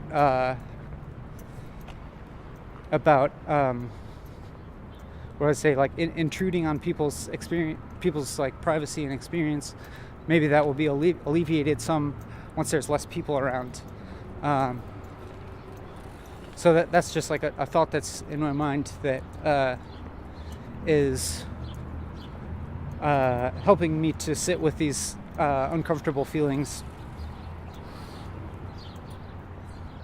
and move through them, and instead of just giving up and like necessarily and like just stopping the video. I mean, maybe that'd be okay too. Maybe I would just decide that like, okay, this is stupid. This is an invasion of people's privacy. I should just like not do this video. But now I'm realizing that actually if I just like angle the camera like this, it's gonna be this weird view of my own face, like pointing like right up my nostrils, and it's gonna be really unflattering, I know, but it's also gonna not include anybody else in the frame, I don't think. Like, you know, there's lots of people biking and jogging past me, but like I don't think they're gonna show up in the frame now. So I feel a little bit more comfortable with that. Like I know that I'm not, now I know that I'm not like filming anybody without their permission. Although like maybe if somebody goes on the right side of me, they might get into the frame. So I'll try to walk to the right side of the path as most as I can. And yeah, I'll just do this for a while, so that I know, at least for now, like, you know, I'm not totally sure if my fears are rational or not, about having people I don't know be in the camera, but at least now I'm kind of trying to play it safe and just have my own face in the camera. And I'm hoping that I'll get to this point where I'm hoping that I'll move past this feeling of discomfort, and into more positive feelings, so that I know that I'm creating a more positive experience for you. But then as I said that, like, maybe it could be that I'm creating a little bit too much duality in my own mind now of you know, like wanting for these positive feelings in the future. Because I want these positive feelings that I remember in the past, I feel a lack without them, and so I feel uncomfortable, or I convince myself that I'm uncomfortable. And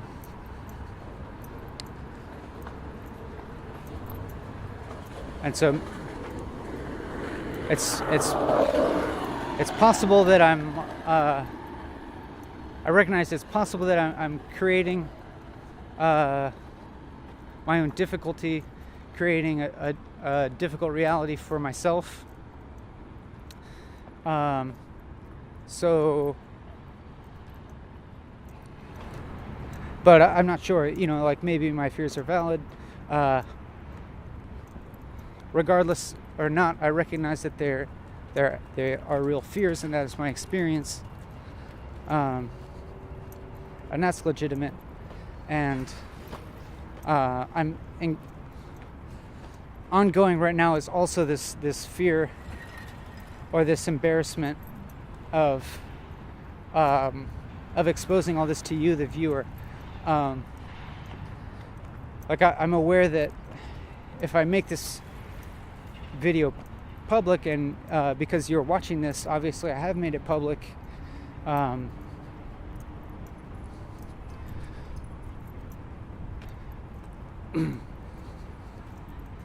Like that's a little bit scary to me right now, because I guess just because maybe because I talked about some like things that I've some uneasy feelings that I've been having, or like some self-consciousness, and thinking that I might be doing a bad thing or something, and so I feel a little bit scared right now about like sharing that with a large number of people. And like similar, like this thought again of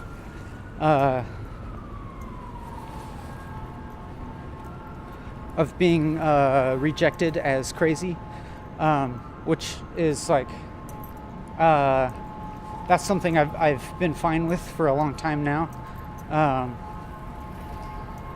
Or like, I mean, I've been totally fine with like a lot of YouTube commenters saying that I'm crazy. It's like that's like a normal, like an expected response to my videos now, and I never worried about that.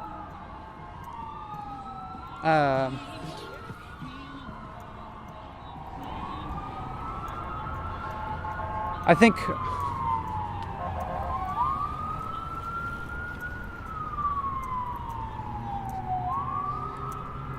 I'm telling myself I should continue to not worry about that. And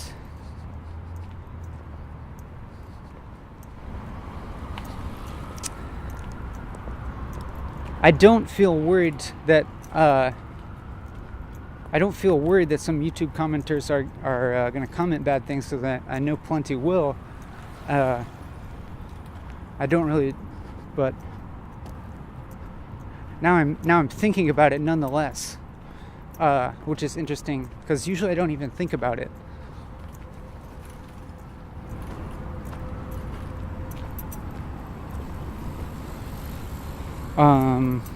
So now I'm wondering, like, if I'm not worried about it, why am I even thinking about it?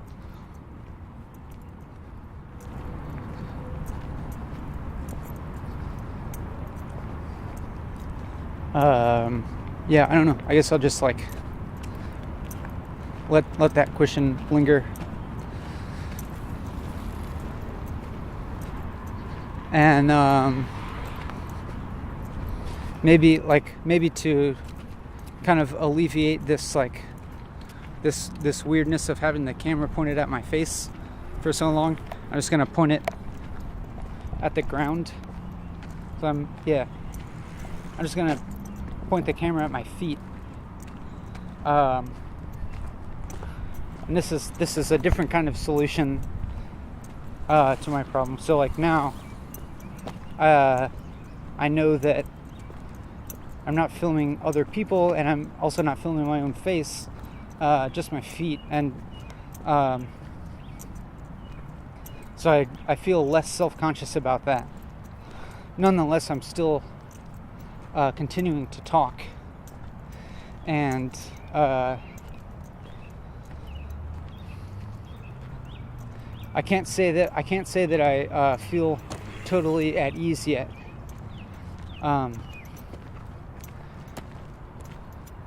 Honestly, I'm having some uneasy feelings.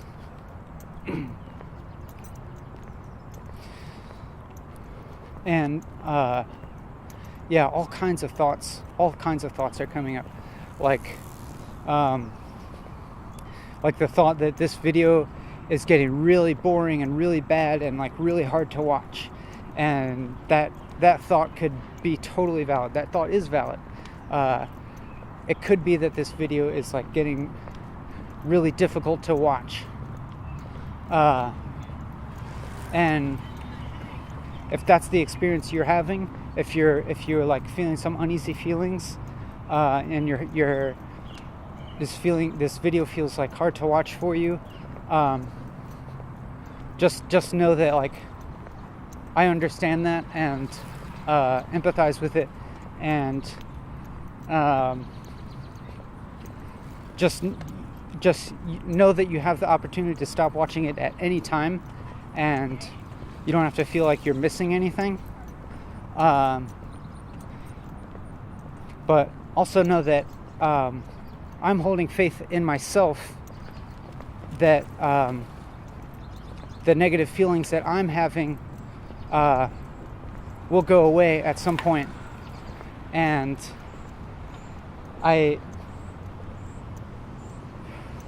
something is telling me that it will happen before the end of this video. And so if that is encouraging for you to continue watching the video, then maybe that'll work, and maybe we can get through this thing together, and come out the other side having learned and grown from it.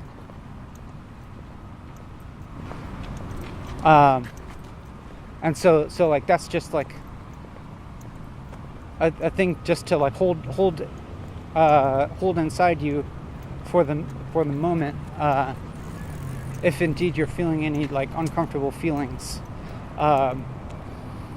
You don't necessarily have to like react and shy away from those discomfort, those uncomfortable feelings,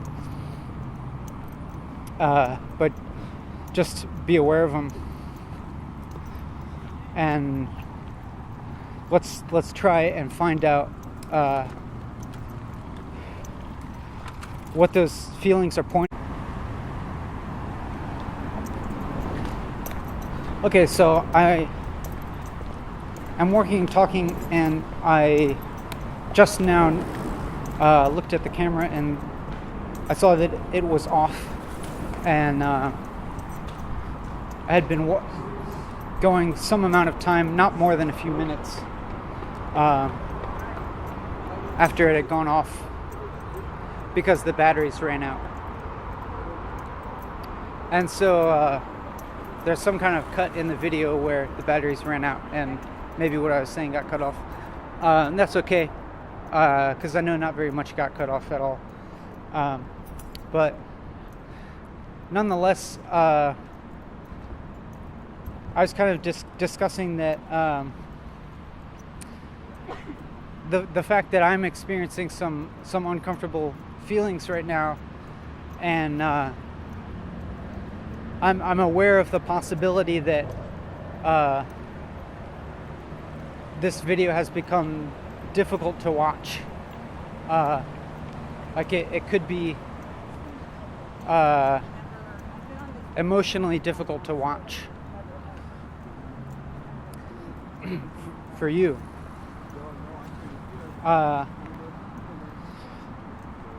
And so I'm saying that you're not alone in that difficulty, and that it's fine if you want to stop watching the video, but I also want to encourage you, if you're up for it, to continue. Thank you. Continue watching and just sit with those uncomfortable feelings, and just see where it leads.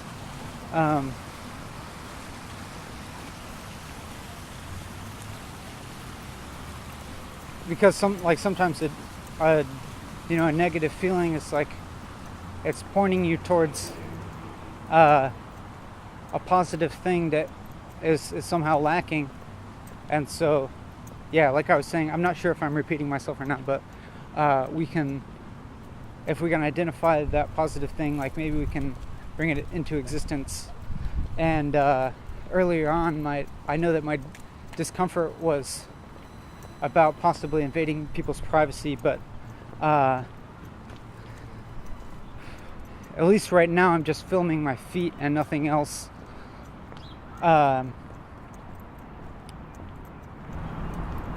So I know that I'm not actively doing that, which made me uncomfortable, or which I felt uncomfortable about.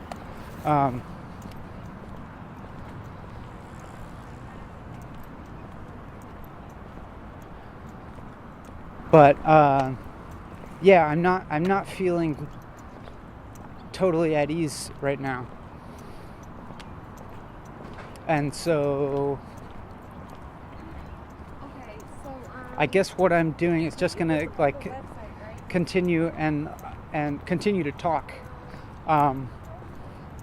because this is the process that I want to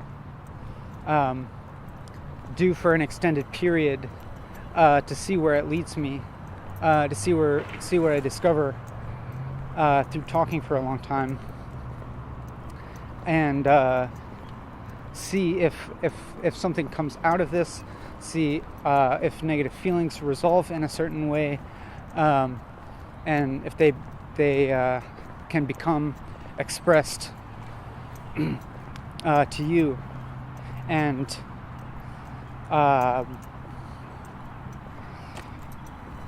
I'm hoping for that to happen, so that by the end of this video, we can end the video without any negative feelings. There's a water fountain. I need water so much.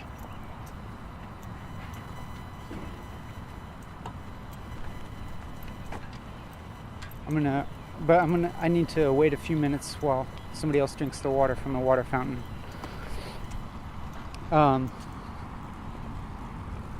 So I might have to walk in some circles at the moment, but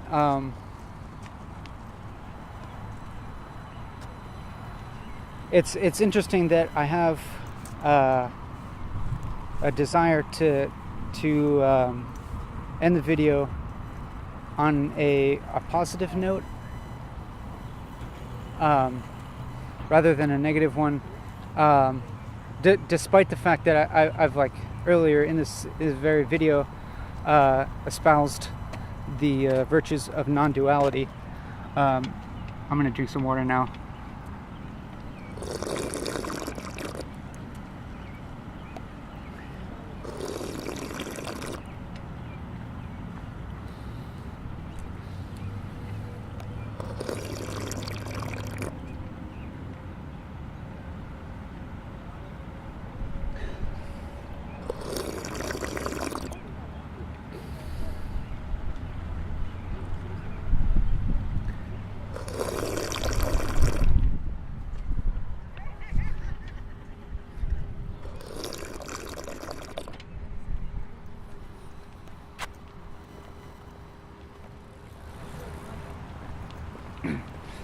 All right, my thirst is quenched for now. Yeah, despite having talked about non-duality and how I was saying that I have this awareness of negative and positive feelings being just two sides of the same thing, nonetheless, I'm expressing this desire for this video to end on a positive note, and I'm trying to figure out why that is, and I'm wondering if I'm not just creating my own negativity out of wanting for that positive feeling, and wanting for you to have that positive feeling.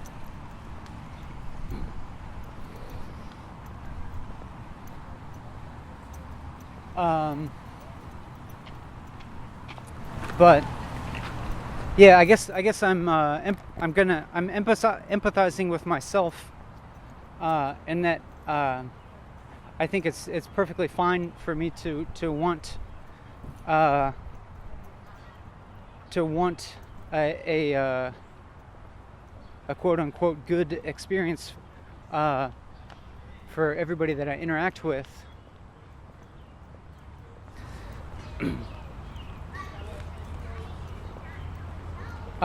So like with that in mind, I don't think that like my intentions are misplaced or anything like that.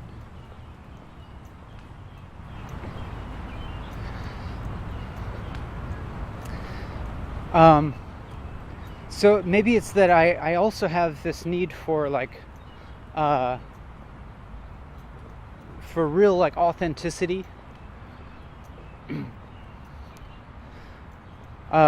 That is, I wouldn't want to force like a positive feeling if it didn't feel authentic. Um,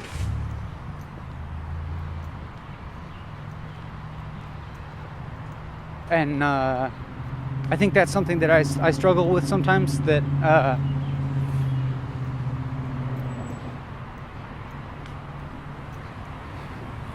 yeah, struggling with this. Oh, there's my friend Sam. Hey, Sam.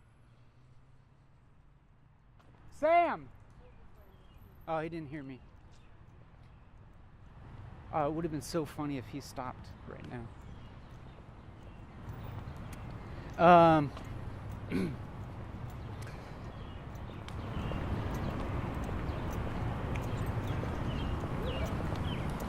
What was I gonna say? Oh, maybe Sam might stop farther up on the bike path, and then I'll pass him. That would be funny. That'd be so funny. If he stops and hangs out under a tree for long enough, then I'll pass him.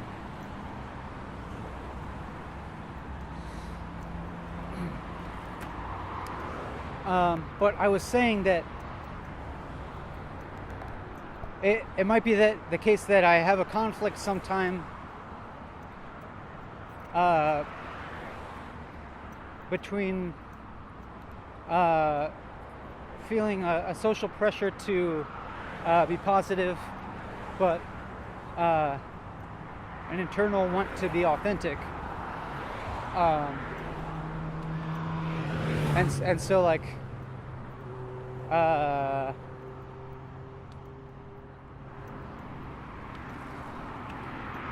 I don't want to give anybody a bad experience by being too negative or something, but I also don't want to create a bad experience by creating a sense of positivity that's not true or real.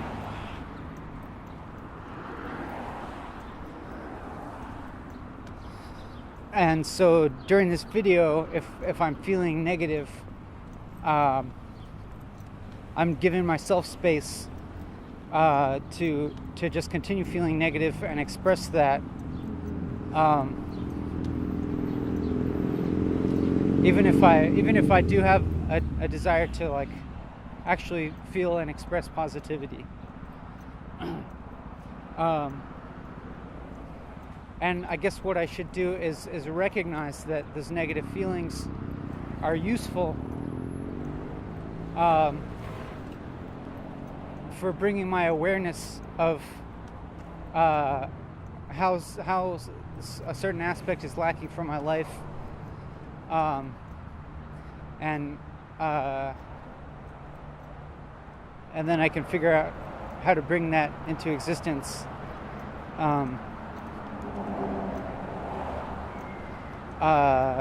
So that I can be having a authentically positive experience, and to be contributing to other people's positive experience.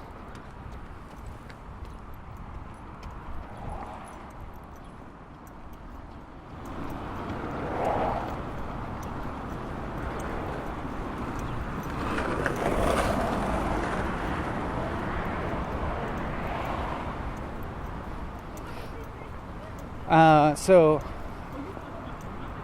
how am I feeling now?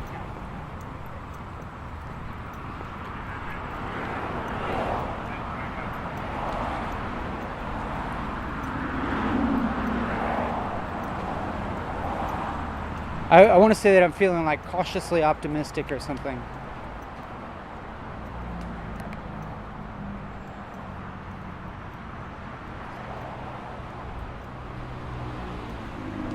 Like I'll say that like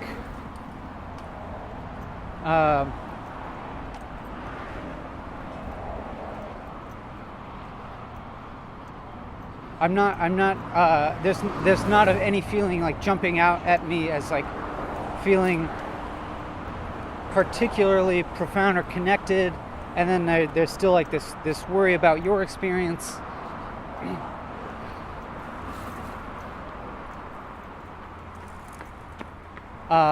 So I'm like, yeah, I'm looking for a way to feel more confident in myself that I am creating a worthwhile experience for you right now. And I would like for you to feel by the end of this video like you haven't wasted your time, and that you've that it was worthwhile.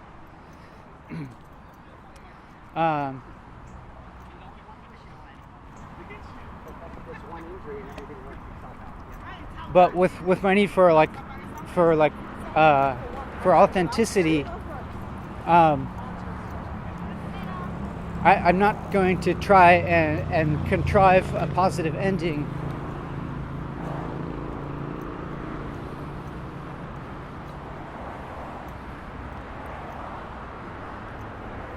But I guess I'm gonna like have some hope that by being as authentic as possible, the difficulty will resolve itself somehow.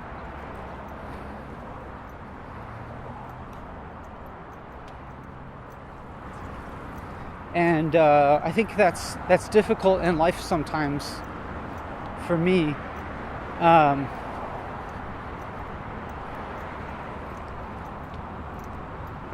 If I think that I've been trying very hard to be as authentic as I can,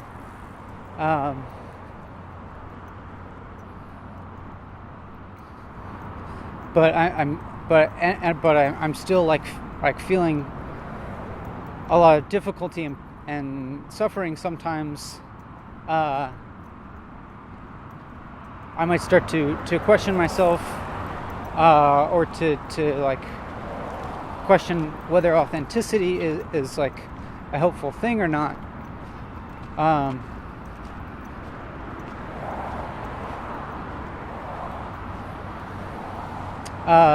Also, what comes up for me right now is the question of what authenticity is,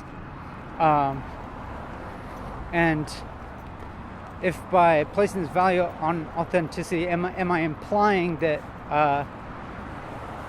that I could be inauthentic sometimes, or if I could be more or less authentic, and what does it mean to be inauthentic? I guess the picture I have in my mind now of being inauthentic is the idea of acting out of what I perceive is socially acceptable or expected, or acting in a way to please other people.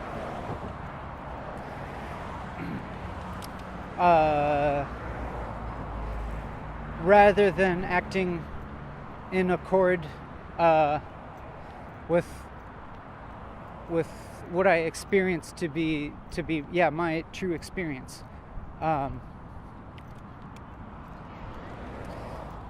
But in another sense, if I am acting in accord with social expectation, in a way that could also be said to be authentic, because that's like a certain strategy to meet certain needs of acceptance and connection, and it's a strategy of considering other people and trying to create a good experience for them.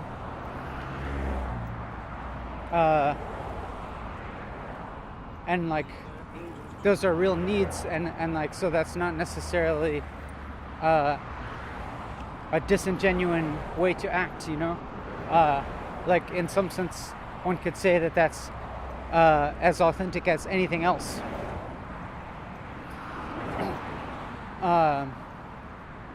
Like for example, like if I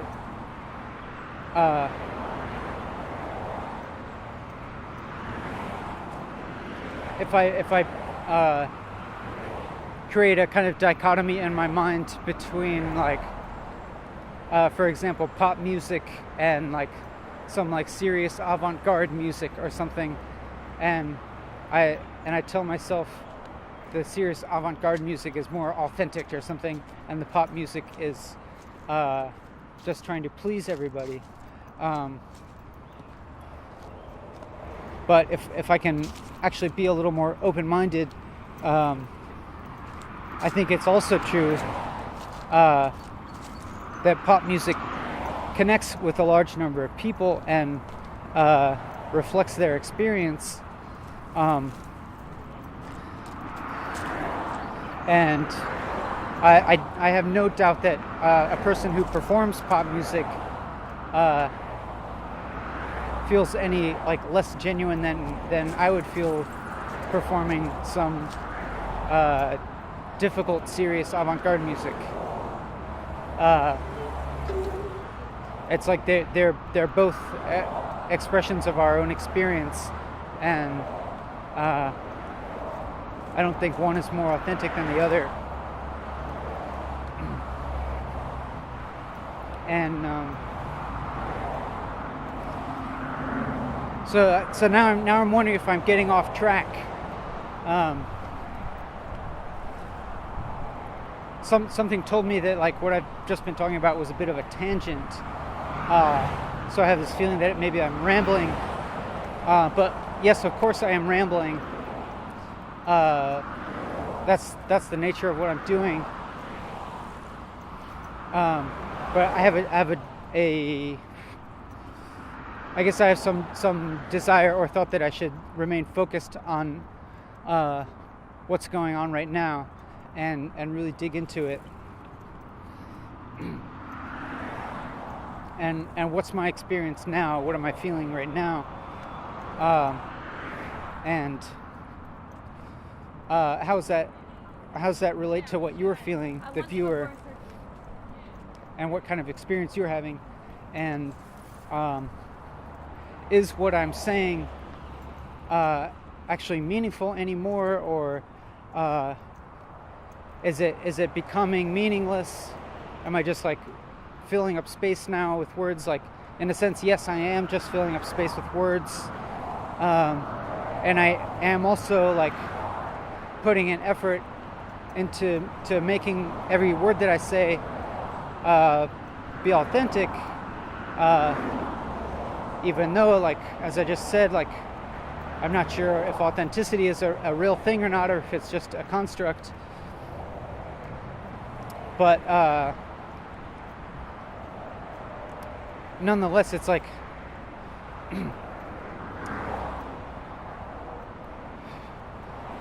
what I'm trying to say is that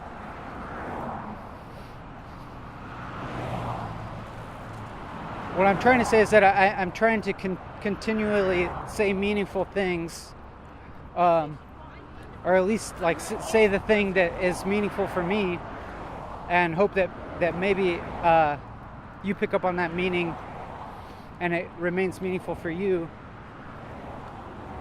But then I also have this wonder if that meaning is starting to like drift away, or if, like, again, what happens is like maybe I am trying too hard to find meaning, and like that's what is causing this like sense of anxiety. And so like now what's happening for me is that I think this happened a little earlier on in the video, is that I'm starting to just kind of like hear the words as they come out of my mouth again. Like I'm getting closer to this. My time frame of the frame of my attention is narrowing to like the present moment of the words coming out of my mouth, and like being actually more aware of the sounds as they emanate from my mouth. And like this might be, I'm sure that this is repeating something I said earlier in the video, kind of, but I'm not going to worry about it because it is true to my experience right now. And maybe I do have repetitive experiences in my life.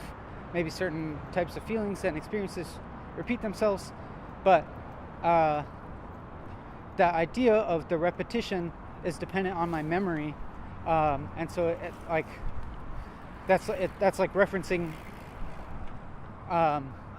That's like contextualizing what's happening, what I'm experiencing right now, in reference to a memory that I have right now. That's what creates this idea of repetition. So,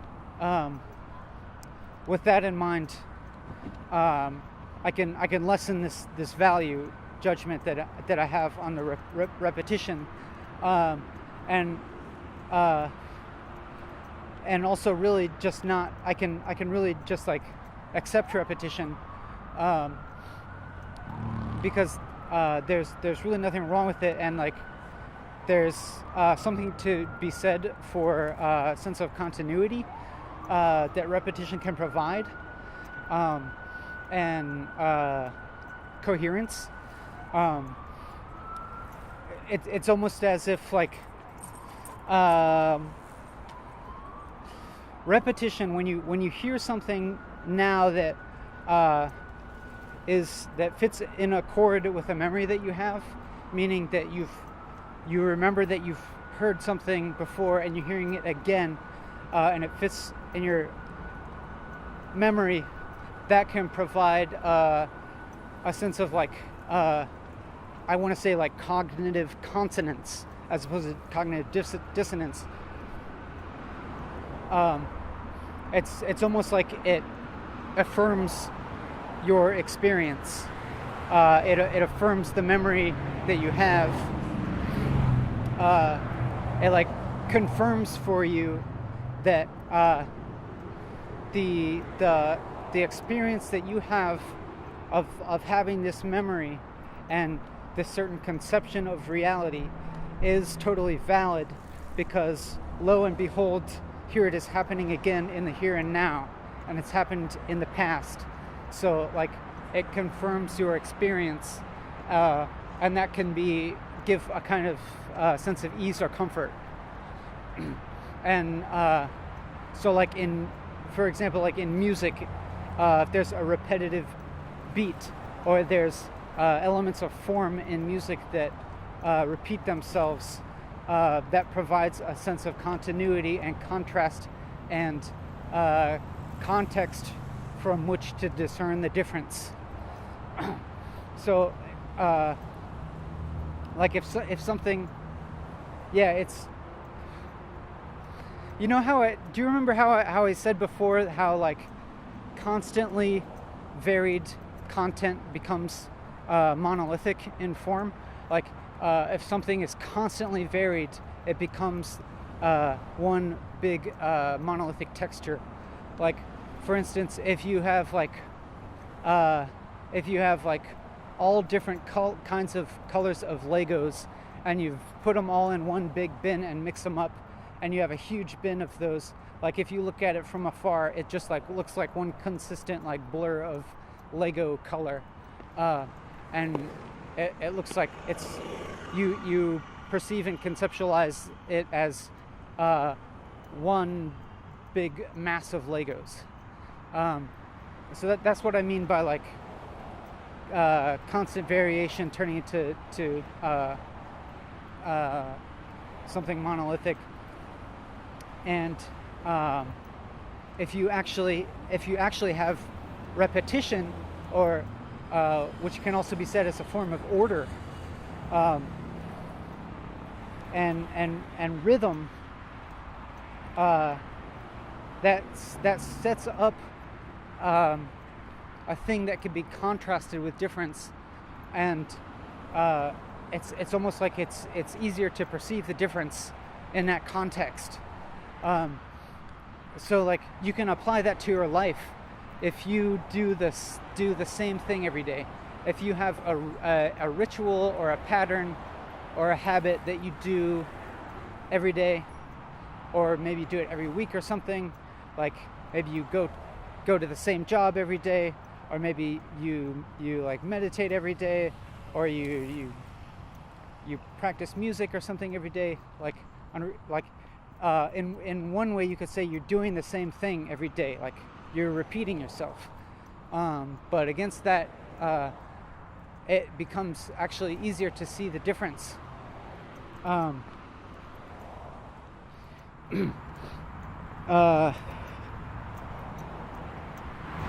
Against that, like, that's the thing about meditation. You do it, if you do it at the same time of day, like every day, that's what enables you to see all the different things that happen in your mind.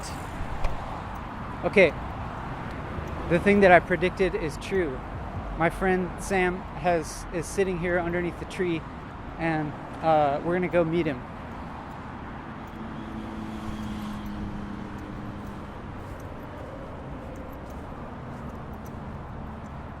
It's gonna be, should we scare him? You wanna scare him? I think we should. He's doing yoga. All right. Hey, Sam. You're on TV.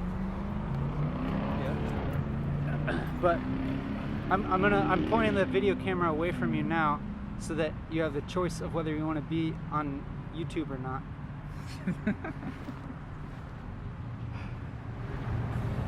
And so, if you don't want to be on YouTube, I can continue walking and talking elsewhere. How about you sit with me? I'm fine with you sitting with me while I do some yoga. Okay. I've been talking incessantly for a few hours now. To who? To the YouTube viewers. Do you know if anybody's listening? Well, because that. Yes, I know people are listening, because just for the fact that you are listening. Does it make this person's listening? Does it make any difference if somebody's listening or if nobody's listening?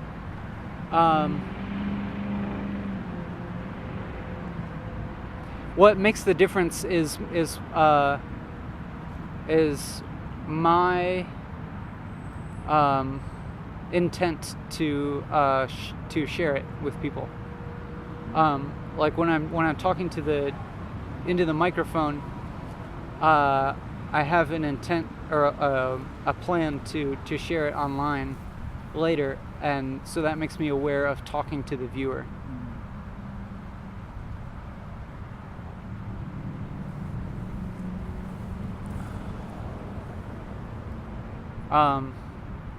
Before I came up to you, I was talking about repetition and difference, and how if there's constant variation, it becomes kind of, in a way, it becomes a monolithic texture. But if there's repetition, then it becomes a context in which you can discern difference more easily against. In repetition. Yeah. Now, Like- can you apply that to the practice of yoga? Yeah. Like if you do the same yoga routine every day, then it'll be much easier for you to notice the different the condition of your body as it differs from day to day than if you were doing a different yoga routine every day. Or if I wasn't doing any practice every day. Yeah.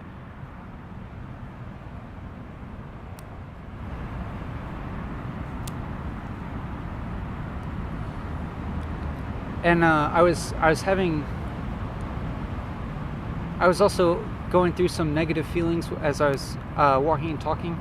I had some different waves of both positive feelings and negative feelings. And I've just been like saying them out loud the whole time. Is that cathartic? Yeah, sometimes it feels cathartic and sometimes it feels uncomfortable.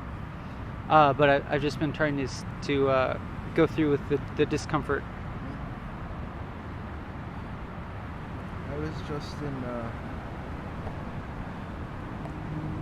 forget, it wasn't Rittenhouse. It was the park right next to Rittenhouse, Washington Square. Uh-huh. I was at Washington Square and I met a man from Mexico that's been living in Philly for 10 years. And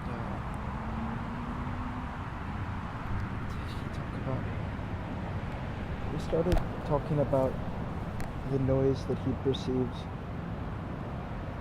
in other people, and we talked about the discomfort and awkwardness of contacting people without a what people consider a reasonable or practical reason. Yeah. I think you and I were just discussing that the other day, and I feel that too, that there's this discomfort to like start a conversation with somebody without having a reason. No, what I'm feeling right now is like this dissonance between feeling like I'm doing a kind of performance for the YouTube viewers, Yeah. and talking to you, because I'm feeling like when I'm talking to you, I'm also like I'm also holding on to some other kind of persona. Do you feel like when you're talking to me, you're forgetting about the YouTube viewers? No, I feel like maybe that I feel like when I'm talking to you that right now it might be less authentic than when I usually talk to you, because like I still have in mind the experience of the YouTube viewers. Yeah.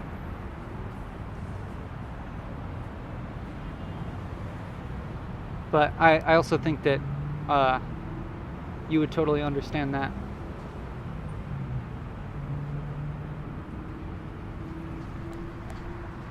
You think? Well, how would you feel about like? How would you feel about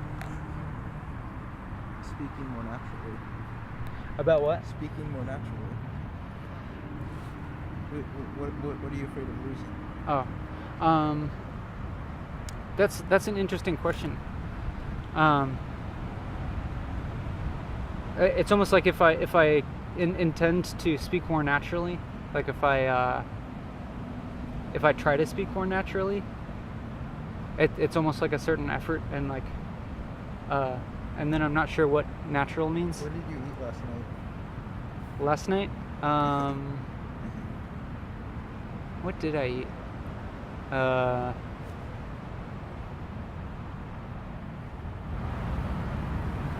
I had those Brussels sprouts and that zucchini,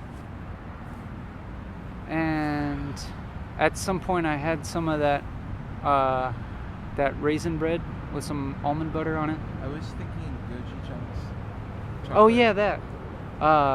Yeah, we had those chunks of energy, and we had that fancy cashew kefir drink. Yogurt drink.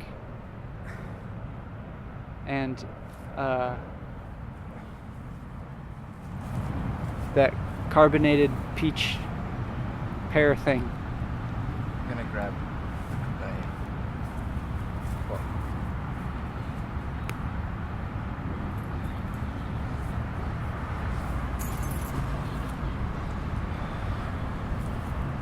today I skipped one of my classes to continue my experiment of talking to people. Because at Whole Foods, as I was leaving, I saw a woman that I had asked if she wanted to drink soy milk one day, and she wanted to take an Uber instead of making that happen. Whether what she wanted, I don't know, but she felt the compulsion to do that. And then today, she was entering as I was leaving, and then it was my compulsion to go to class, like getting on an Uber. And then once I got back to the school, I realized, well, I was thinking about it, but then I was like, all right, I have to like go back there and just as a like process of undoing my conditioning.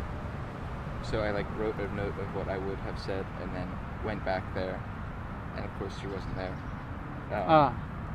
And then I walked around, and then I met somebody who seemed this man that looked familiar to me, and then I started talking to him, and he lives across from the people in Germantown who we know. He lives in a house like next to their house. Cool. And I'm gonna interrupt you for a moment, Sam. I'm feeling like this might be a good time to just end this YouTube video.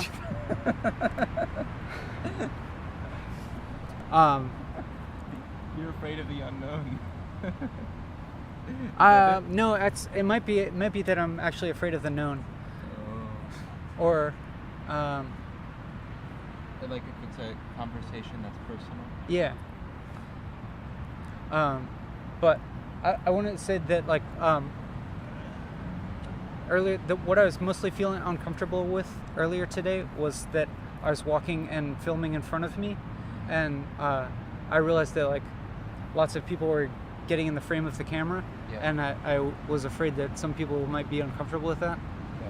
And then to alleviate that, I just pointed the camera at my face for a long time. You can also point it at me or my bag. Okay, so I'm gonna point it to at you, but I just wanted to make sure that you felt okay with that. And what's a shame is that the viewers can't see the camera. Oh yeah, unless we have a mirror. Right. But or very clear water. Oh Nice yeah. reflection. Yeah. We can do that in a future episode though. Because the camera is a character in itself. Yeah. The camera actually, I'm telling you, the camera actually like has its own characteristic, like kind of a personality, because there's a windscreen on it that looks like hair. But nonetheless, I'm feeling like this might be a good time to end the video because I was expressing earlier a desire to like move through the uncomfortable feelings that I was having, and to end the video while I was having more positive feelings. And now that I've encountered you,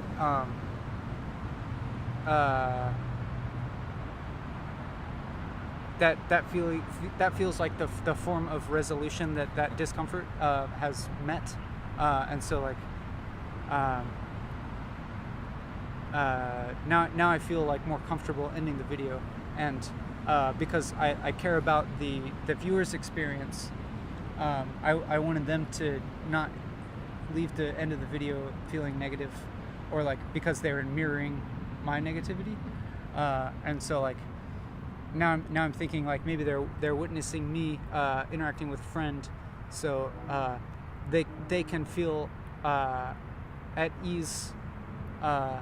If they're empathizing with me, they can rest assured that I'm not feeling negative now. I'm wondering if viewers would feel curious or bored about a more familiar interaction, like between you and a friend. Yeah, that's a good question. Because it's entering the realm of banality in a different way than you talking to the camera, which is more of a performance. Yeah, it's true. It's like I have this idea that that I want to be giving attention to the viewer at all times, and so like maybe I think that it might be difficult to be like both giving attention to you and while keeping the viewer's experience in consideration, but like that maybe like maybe I could reach a point where like interacting naturally with real life people could be a form of giving the audience something, but like then there's also this feeling like maybe that's not that relevant to their lives or something, or like maybe like if we have like just a personal conversation like that has nothing directly to do with the viewer, what are they getting out of it or something. But like I guess this conversation that we're having now, because it's I feel like it is involving you, the viewer, somehow.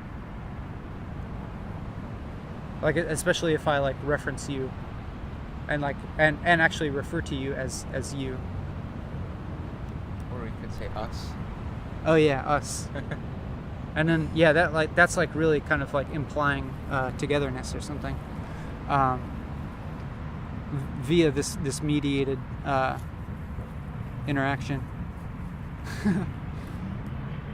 But I'm also afraid that the space on the memory card might be getting low. So it seems like a good time to just end it at a moment that I suppose it feels like resolution, even though in another sense it could go on forever, it seems like. So more like another door. It's a doorway. Yeah. You're entering and exiting something. Yeah. This is a stopped cue. This is now like, if you actually watch this whole video, then now this is like a stopping cue, and you can go do something else. Okay. See you next time.